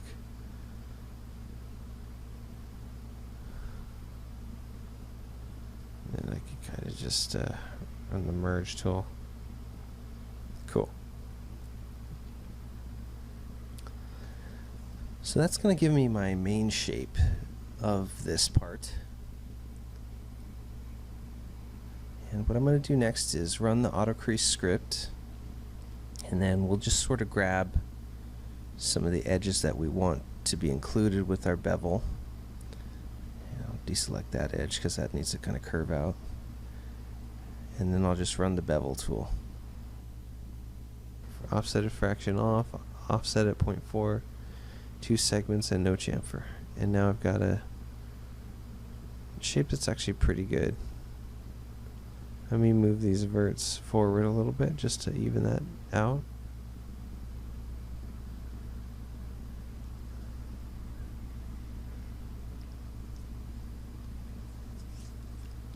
Cool, so I'm pretty happy with that. Let me start building some of the other pieces. So I'm going to start with the cylinder. And this is going to end up being this piece here.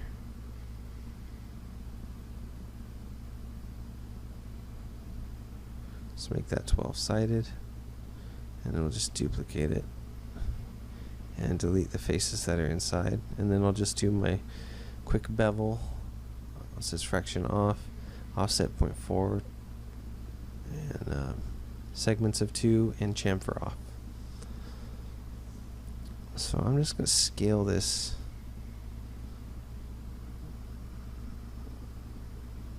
cylinder like this, and then I'll go ahead and scale this edges out like that and up. And then I think we can actually just go to vert mode. I'll just snap those over to the corners and create that kind of square shape.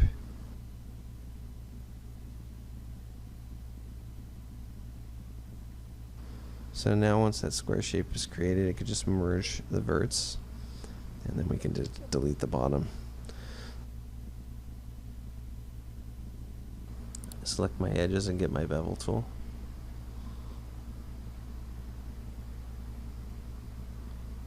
And then just offset fraction off, offset of 0.4, segments 2, chamfer off.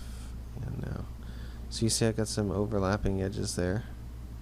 I'll try and select that center edge. Actually, let me just select those edges, blow them away, and then just split them. Cool, so now that's kind of that front piece. And I'm just going to go ahead and align those two pieces together, just so they make a little more sense mechanically.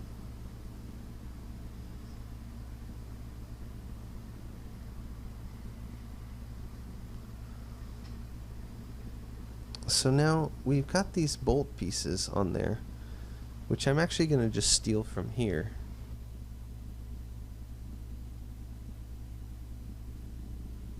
So we've got a couple of different pieces with bolts. We've got the one that's kind of the round sleeve with the bolt on the end of it, and then we've got just regular old bolts up here. And since I already modeled these on my other piece, I'm going to just steal them, or well, recycle them. Let's just put it nicely and call it recycling. So for these bolts, 90 degrees and 90 degree, negative 90 degrees, and then we'll just pull them up that way. Scale them down a bit and move this duplicate over. Well, so now we got those two bolts, and now we got this piece here. It's kind of got this little cylinder with a hose coming out of it, and then it's on top of a squarish plate. So I'm going to go ahead and create that squarish plate. Just create the overall shape, and I'll just have it stick up off the surface just a little bit. Move that down. We can delete the bottom, and then I'm just going to just run the bevel tool with our usual settings. Actually, I'm going to do the offset at 0.8, just so it's a little looser around that edge, and then I'll just do an edge ring and split so the top edge is tight. I just want the corners to be a little more rounded. So let me dupe those bolts, and now we can get our two bolts here for free. And then just create this cylinder really quick. Let's do 8 sides for that.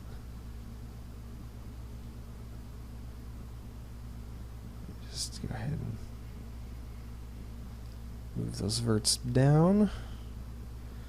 Delete the faces on the bottom, and then we'll do our usual bevel here.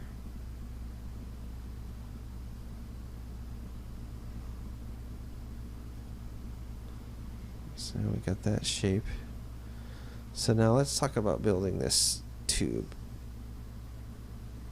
I'll actually start from a torus, move it into place, and kind of just scale it down. Scale it till it kind of makes sense. Change the subdivision axis to 12 and the height to 6. Actually, I'll change the height to 8. So that way we can kind of delete this inside part of it.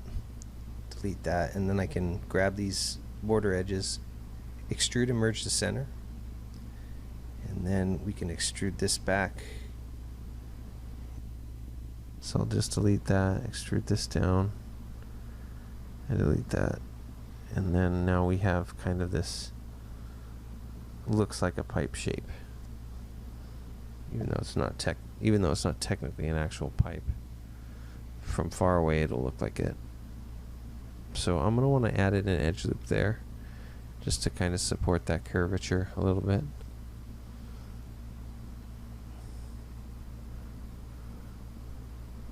And now I'm going to want to throw everything in a group, so I can then rotate it 180 degrees and move it over to the other side of the ref image.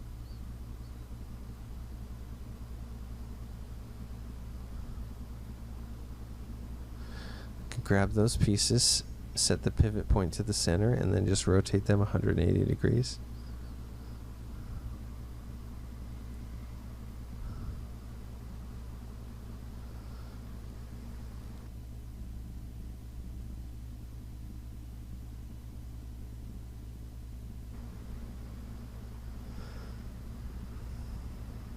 Create a new cylinder with 8 sides, and that'll just be this piece here. I'll just put a subdivision on the cap and then duplicate it for this part as well.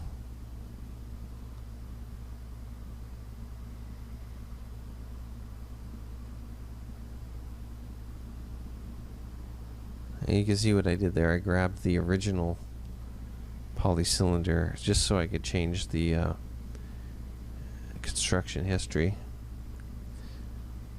So I'll just scale that up. Move this piece down. And maybe just shrink selection and just pull this up.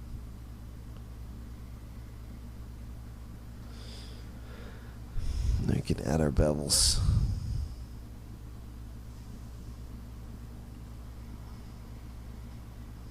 Usual settings. That's what I kind of like about using the bevel tool for this process, is that you get the most precise results, and you make sure that your whole Greeble piece has kind of the same radiuses on it. It gives it kind of a consistent sense of scale. So I'm just gonna bring this part up, just kind of raise that off the surface a bit. Shrink selection and just delete those faces there. And now I got this kind of donut shape, which I'll add bevels to.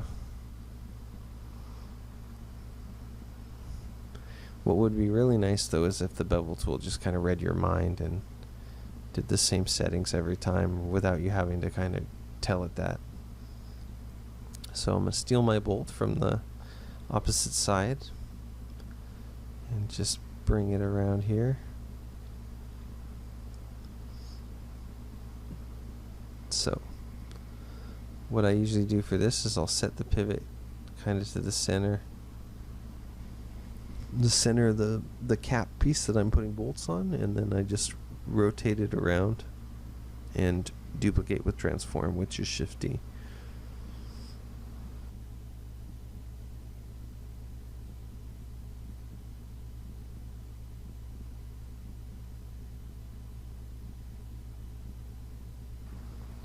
And now I'll just do the same kind of deal here. Let me get this hose piece. Let's do this -90, and I can kind of just do that. And we'll do actually 45 degrees just to have kind of a nice angle on there. So now I'll move this down so it's poking in, and then I'll actually move the verts on this thing so it's kind of just peeking out above there. Bevel that edge. Let's offset at 0.4, 2 segments, and you notice I keep assigning that blend material, and that's just kind of to gauge all the surfaces. So now I'm going to reuse that block from the bottom, parent it to there, set it to 45 degrees, and then just scale it down so it's kind of matches that other block. And now I'll duplicate my bolts.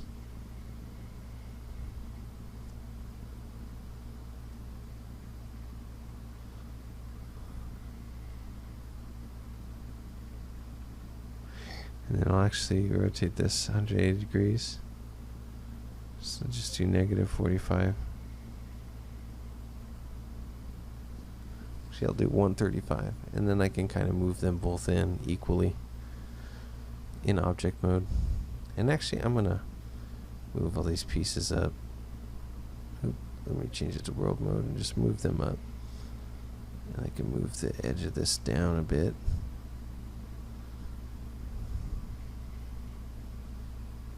Assign everything to blend and put it in that group, and I'll call it GreebleC 1. Cool, so now those are my 3 Greeble parts. I'm going to snap that one to the center and freeze the transform and move it again. And same deal with here. I'll center the pivot, and then I'm actually going to, for this piece, center it. I'll actually center the pivot in the center of the main shape, even though some of the parts are sticking off further. And then I will go ahead and take that to the origin. I think I'm going to rotate it so it's more vertical, but then I'll rotate it back for this example. And yeah, now that is that for this section. So one of the things I think is a must when we're building a parts library is these pieces all need to have UVs on them, because we're going to be duplicating these around and we're not going to want to UV them all individually at UV time. So if I open up the UV editor and let's take a look at this first piece here, you can see that it's a complete mess. So we're going to want to fix that. The first settings I change up in this UV editor is I turn the image off and I turn the color on, and then you can kind of get a better sense of what's actually there. It helps me just visualize the UV shells a little better. So for this piece, since we have a big open bottom on it, I'm going to actually do just a planar mapping through the camera, keep image height and width ratio, and hit apply. And now we've got this basic shape here, right? So if I grab all these verts and then hit the unfold, you can see what it's done there. So I'll come in here and I'll cut these corners just to kind of relieve some of the tension around the corners. And I'll actually cut that whole edge as well. Just cut that. So another thing I like to toggle on is border edges, just to kind of see where my cuts actually are. The cut button looks like a little X-Acto knife up there, and the unfold is this kind of flattened piece with the checker next to it. So that's relieved some of the pressure. So another tool I like to use is this toggle distortion shader, but you'll notice here it's all red, and I found kind of a bug that if you use the unfold 3D, it doesn't play well with this shader. But if you switch it to legacy and hit unfold, For some reason the shader works, so I'm not sure why that happens. I don't recall ever experiencing this problem before. But anyway, this shader kind of shows you in red where things are getting less texture space and in blue where they're getting more texture space. So it's kind of a good way to see how flat your UVs are. Now if we go and auto map this, you can see that it's basically done a triplanar projection and it's split everything into all these shells. But the thing I don't like about it is you can still see there's quite a bit of distortion, and now you have all these tiny UV shells to keep track of, which can be kind of a pain when you're texturing. So I'm going to undo that, and I'll go ahead and we'll just go ahead and cut some of these sides off just to relieve some of the tension.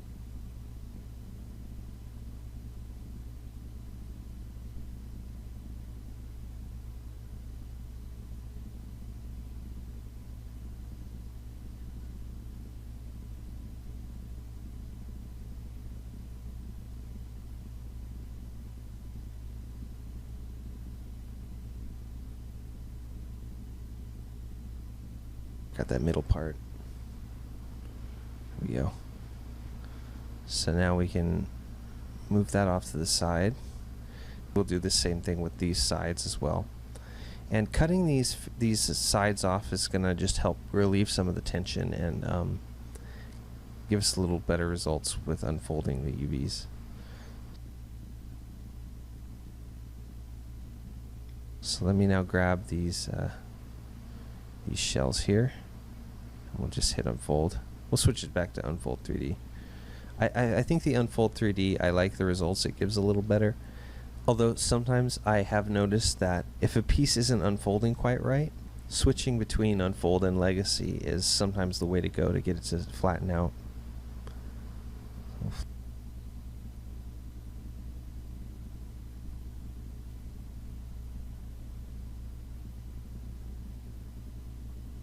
Flatten that piece out. Well, actually, let's actually cut the rest of this as well.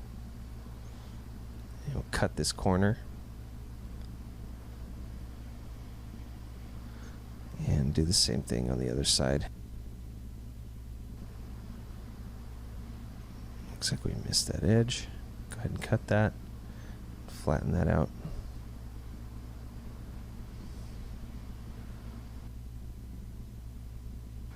Actually, I think I'll leave that piece like how it is.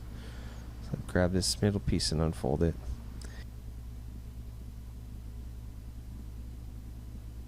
The last piece I'll cut out are these little cavities where the bolts are.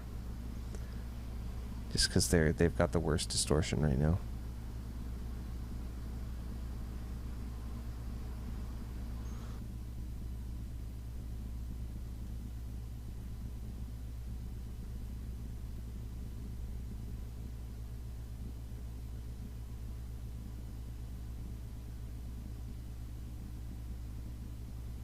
So let me just move that big piece out and then I'll unfold these.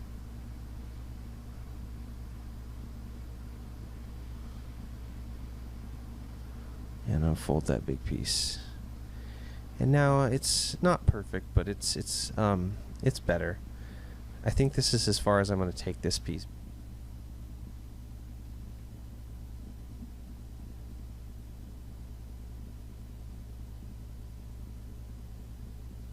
So now I'm going to hide this piece so we could clearly see the other pieces. And I'll select these, and since they're just planes, I'll just planar map them. But I'm noticing that there's a weird kind of scale issue. They don't seem like the right aspect ratio. And the reason is that there's still transforms on some of these. So scale transforms are going to show up in your UVs. I'll just go ahead and freeze everything. And now if I hide that main piece again, and I unfold, you can see that they've changed. They're kind of longer and skinnier. So for this piece, the cylinder hasn't changed much, so I'm just going to sew this one edge and then unfold it. And since we have 4 of the same piece, we can actually transfer the UVs from one to the other. So if we turn everything to off up here except for UV sets, keep it on topology mode, and just hit apply, we could select our source and then our target and transfer the UVs. And you can see the ones that have been transferred have this purple color on them. So let me just transfer to the rest.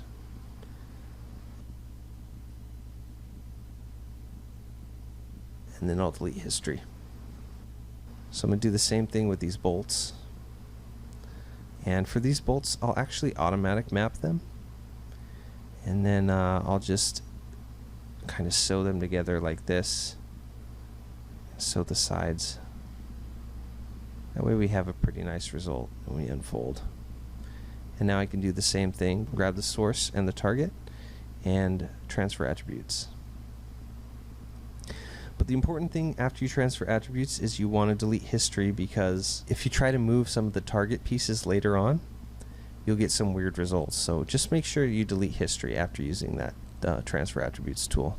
This piece I'll automatic map it and just kind of sew it together.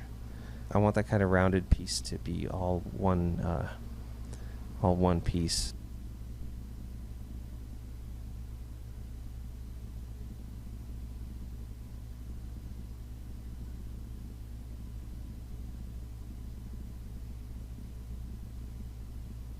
Just transfer attributes now.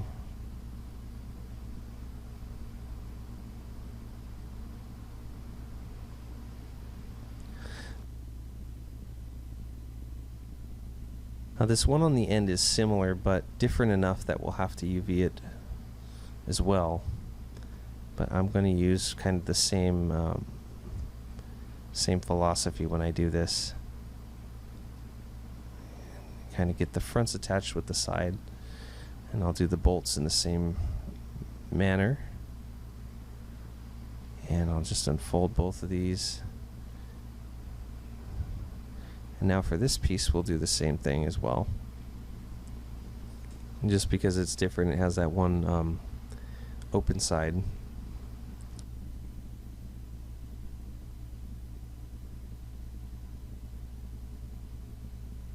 And also, since this is facing the opposite way, I'm going to sew the bolt kind of in the opposite fashion, but that doesn't really matter. So now I'll transfer these attributes.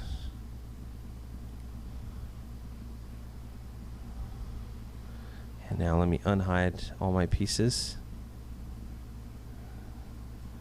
And let's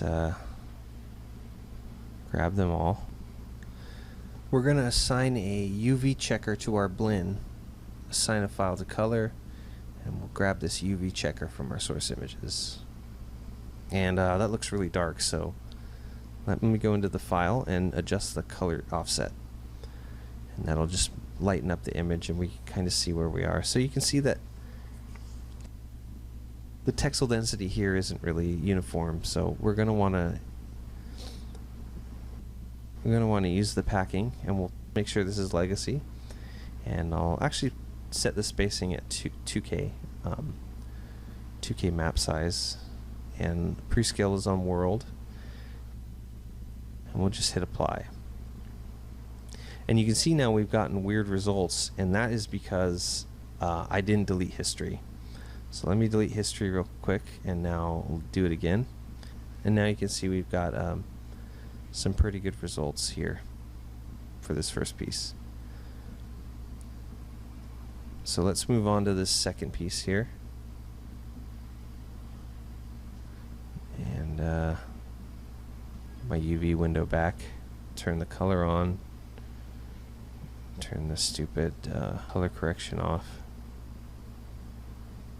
Now for this piece, it's a pretty simple piece, so we're just going to planar map it, and then we'll sort of cut these cylinders off the ends here.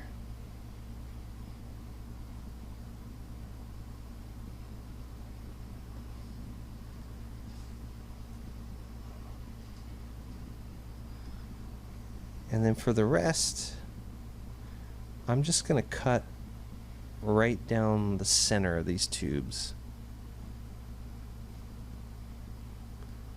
So I'll grab these edges there, one there, there and there. And actually these caps on here, I'm going to cut them in a different way. So I'll cut around the cap, and then deselect these edges there, and then deselect that edge so it's kind of attached. And now you can see we've got these two pieces that I think will work pretty well. So let me move those out of the way. I'm going to select all the edges on these other cylinders because we made some cuts on them that I didn't intend to. But now we're just going to cut along the tops and then cut kind of a seam where it can open up, and then just leave a couple edges attached so everything stays attached. I like to keep the shells attached because when we do textures, it's kind of easier to keep track of those shapes. So let me unfold these two now. And now let's just go ahead and pack these. Make sure all my settings are good since I exited Maya in between. And that's kind of the basic layout we're going to get. So we'll go over packing more in depth later when we have obviously more pieces to pack. And let's look at our distortion shader. You can see that we're getting a little distortion on those ends there, but it's not too bad. And let's move on to our third piece. So for this one, I'm going to do it a little differently. For this main shape, I'm going to automatic map it. And I'll just kind of grab the edges where I know I'm going to want them attached. For this base piece, I'm going to want them to kind of be like a box. It's kind of like imagining a cereal box that you unfold. And that's kind of the how I want the boxy shapes to be. So actually, I'm going to grab all of these edges along this sort of rounded shape that goes over the top, and I'm just going to sew all of them. And now we've got these kind of two shells represented.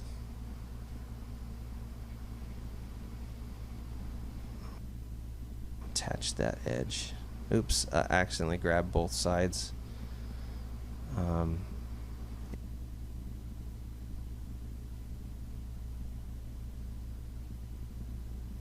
Oh, I'm noticing some n-gons here, so I'll just go ahead and grab all the faces. We'll use our constraints, all annexed and sided, to get the n-gons. Oh, it looks like I missed a few of them. And then we'll just triangulate and quadrangulate. And pretty happy with the results except for that one corner. So let me just go in and fix that.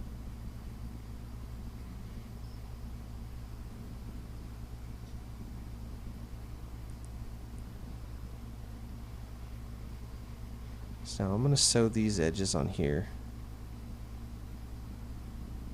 just to attach our pieces. And I'll sew that piece on as well.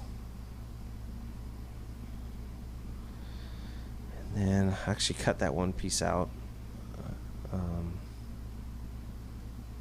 Let me sew these together as well.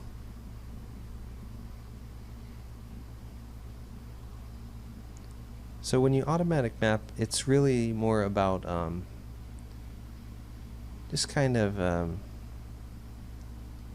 minimizing the number of shells that you're going to have, because really the less shells there are, the less texture seams you're going to get. So for this piece, since it's kind of a cylinder, I'm going to treat it like I've treated some of the other cylinders. Cut a seam down the bottom and then along the cap on top. And then I'm going to invert the edge selection, and then we'll just move and sew together and unfold, and you can see what we get.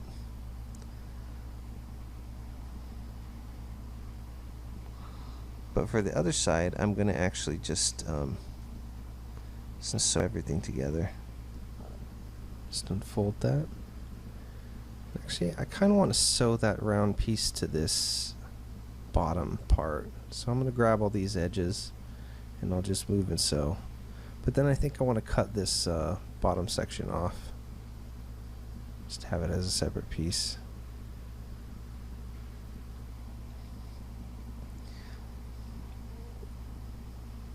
And then let's just pack them.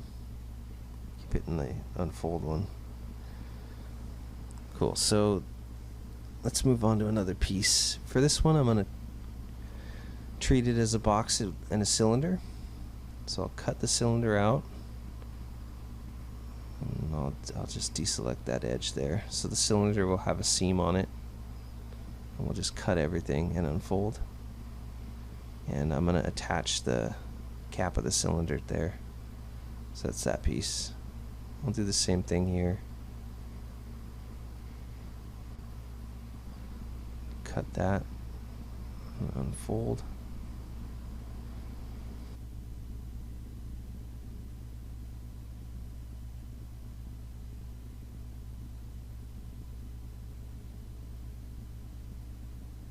Actually, these pieces, since I stole them from this other piece, I'm going to just transfer the attributes. So, and then I'll delete history, and then the one I just transferred to will be my new source. And we'll transfer to the other pieces using the G key. Looks like the UVs on that got messed up somehow. These pieces, since they're just caps, I'm just going to planar map them and unfold. And these bolts, I'm going to do the same and transfer the attributes. Delete history. And then transfer attributes again.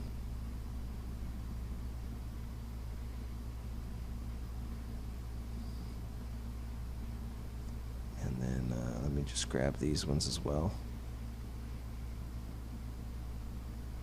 Oops. And so this piece I'll just unwrap like another cylinder.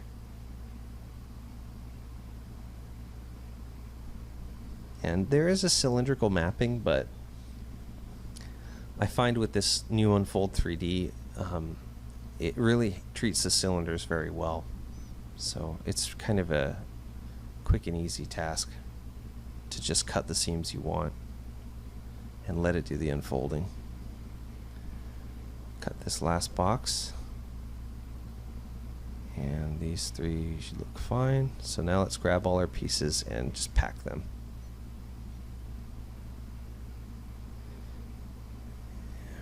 That one again. Now we have our 3 UV pieces.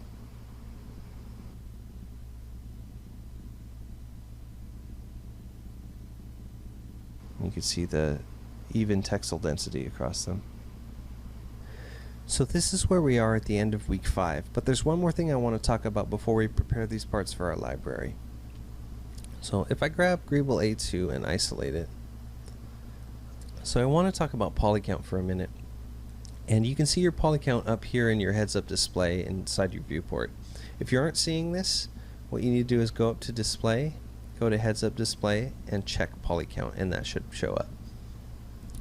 So if I grab this piece, GreebleA 2, you can see that currently it's 6,562 faces. But we've built this to smooth at render time. So if I hit Smooth Preview, you can see that that number jumps up to 103,260. So you can see how having a lot of these parts in your scene could start to add up. However, this might not always be a hero piece that's right in front of camera that we need to smooth. But the good thing about the way we've modeled this is that our supporting edges can also be used to kind of simulate fillets simply by changing the normals on these pieces. So right now everything is just auto creased and it just looks like hard edges everywhere. But if I grab all these things and we go to Mesh Display, Soften Edge, what's happening here is this edge in between the two supporting edges is having its normals averaged out, and that's creating kind of this gradient look that kind of simulates the look of a fillet. So now we can have this piece with the appearance that it's smoothed, but still have the low poly count. So there will definitely be times when we use these on our models where we won't be smoothing them at render time. So I'm going to grab these pieces and soften edge as well.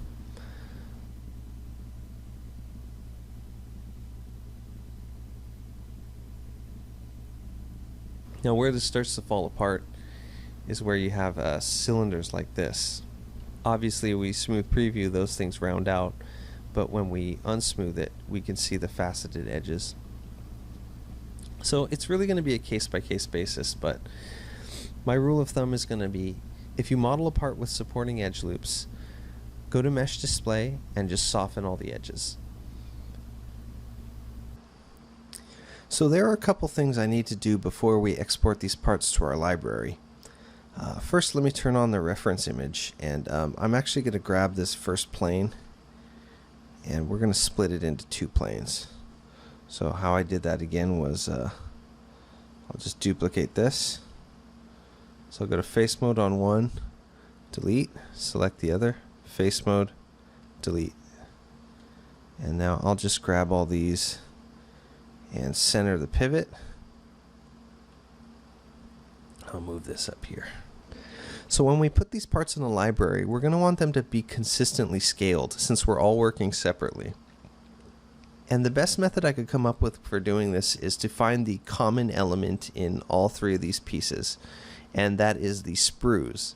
So all these are attached to sprues. And this is kind of how I kept the scale on my Millennium Falcon when I was working with these images, is I would use these sprues, which are typically 3 millimeters in diameter. And I decided on a global scale for my ship, which happens to be 5.389. So I'm going to create a cube and scale it up to 5.389. Now I kind of have the scale to match these sprues to. So I'm going to select, actually I'm going to turn wireframe on shaded on so we can see the edges of this cube. And then I'm just going to grab these planes and then the pieces, and then we'll just kind of go grab them and scale them down. Now they're going to get a little misaligned, but that's okay. We'll realign them in a minute. So I'll scale that down and just probably one more time. Cool, so that's, I'm going to call that good enough. Now let me grab these two and just scale them down. This.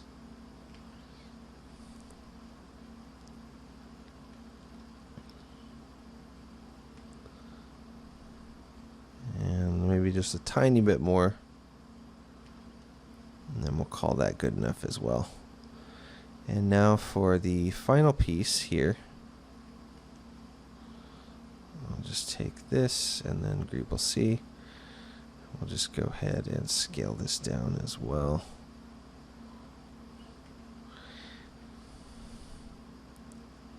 Actually, you need to scale this one up a little bit. Cool. So now we have kind of a consistent scale. Let me grab these three and I'll turn my grid back on. And then we'll just go ahead and snap them into place. And freeze transforms. And we'll freeze transforms on these as well.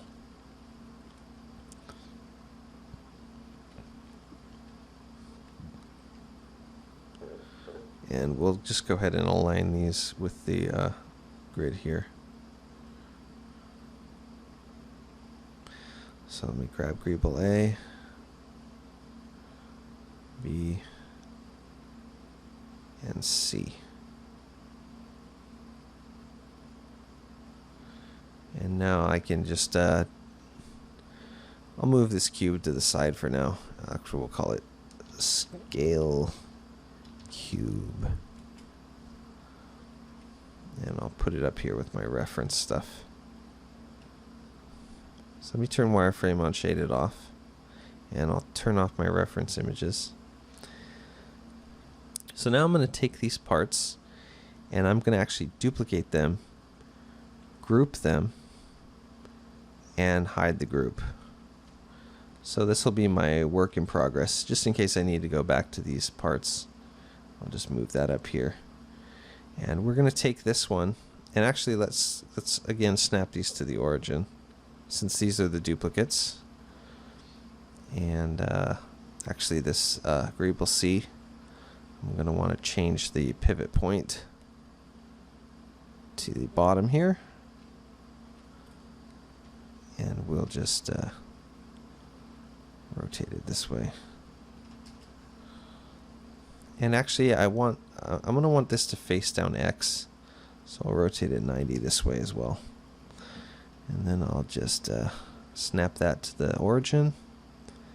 And then we'll go and combine this first part. And then we'll combine this last part as well. We don't need to combine the center part. Obviously, it's already one piece. So then let me delete history, and I'll just delete these groups to get them out of the way.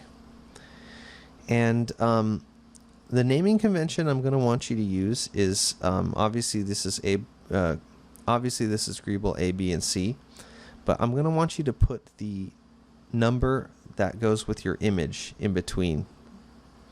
So since I'm working from image Greeble 00, I'm just going to call this Greeble 00A, Greeble 00B, and Greeble 00C. So if you have image 01, this will be 01A, 01B, 01C, etc. And that's going to help us organize our library. Unfortunately, when you do the combine, it'll recenter the pivot, so I'm just going to move this down to the bottom where I want it. And same for here. Move this down. I'll just move it to the origin, grid snap it, and then grid snap it this way as well. So there's my pivot points. So there's one more thing we need to do before exporting these pieces, and that's go to the shader here, and we'll just let's just actually assign this to Lambert 1, just so it's the initial shading group. So when we bring these pieces into our scenes, we don't bring any unnecessary shaders with them. So let me grab Greeble 00A, and I'll just isolate it. And you'll notice up here that I've turned on this screen space ambient occlusion and the multi-sample anti-aliasing. The reason for that is that it kind of it makes the parts look a little better. We're going to be capturing some thumbnails, so we're going to want the thumbnails to look good. So with this part selected, I'm going to want to go to Export Selection. I want to export this as Maya ASCII. And I want to hit this Capture Thumbnail Play Blast. So now if I go here, the capture is a little funky. It wants to do it off to the side here. So let's just hit Capture and see what we get. So you can see it's a little off center. So I'm just going to kind of play with the orientation of this, and that looks pretty good. But you notice the stupid color management is happening here. So I'm going to want to go to my Windows setting preferences and just turn that off. I don't know why my preferences aren't saving properly, but I keep hoping that eventually they'll just work. So now I'm happy with the angle. Let me turn smooth preview on this piece, deselect it, and then I'll hit capture. And now we get a nice thumbnail of our piece here. So let me reselect it, turn off smooth preview, and then I'll hit save. And then I'll export this. You can see I've already done this once, but I'll export this as Greeble00A.ma. And just go ahead and export selection. Yes, I want to replace it. So now let's do the second part here. So once again, it's export selection, capture thumbnail play blast, and then we'll just kind of capture and see how we can get it to look. So that's pretty good. So now I'll smooth preview, deselect, hit capture, and then I'll just reselect it, turn off smooth preview, and hit save. And this will be Greeble00B.ma. And then last but not least, I'm going to want to orient this in the same way as the other two parts. So I'll get this side of it. And let's just go to export selection, capture thumbnail play blast.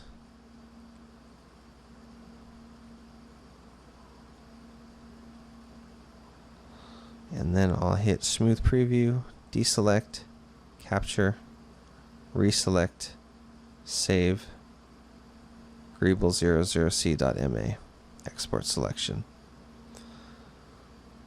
So now those are our 3 pieces exported as Maya ASCIIs with thumbnails and ready to be put into a library next week. So that's a wrap for week 5. I'm going to assign each of you an image with 3 Greebles on it, and I'm going to want a Maya scene with those 3 Greebles aligned with the image planes with some basic UVs on them, as well as a Maya ASCII of each Greeble part that includes a thumbnail. In addition to the 3 Maya ASCII scenes of your Greeble parts, I'm also going to need you to submit this Maya swatches folder, because this is where the thumbnails that we captured are stored. Many of you are going to have reference images from this sprue, which is from the Tamiya 1/12 scale Ferrari 312B kit, and it's probably my favorite sprue because almost every piece on it was used on the Millennium Falcon. So in addition to the reference images that I'm assigning you, I'll provide these 4 views of this sprue just to kind of give you an idea of the kind of depth that we're dealing with on these parts. The most difficult part about this process is understanding depth in 2D images. But what these model kit parts have in common is they never really go past a certain depth. So you can kind of look at the thickness of the sprue and gauge the depth from that. Anyway, thanks for watching, and I hope you have as much fun modeling your Greeble parts as I had modeling mine. I'll see you next week.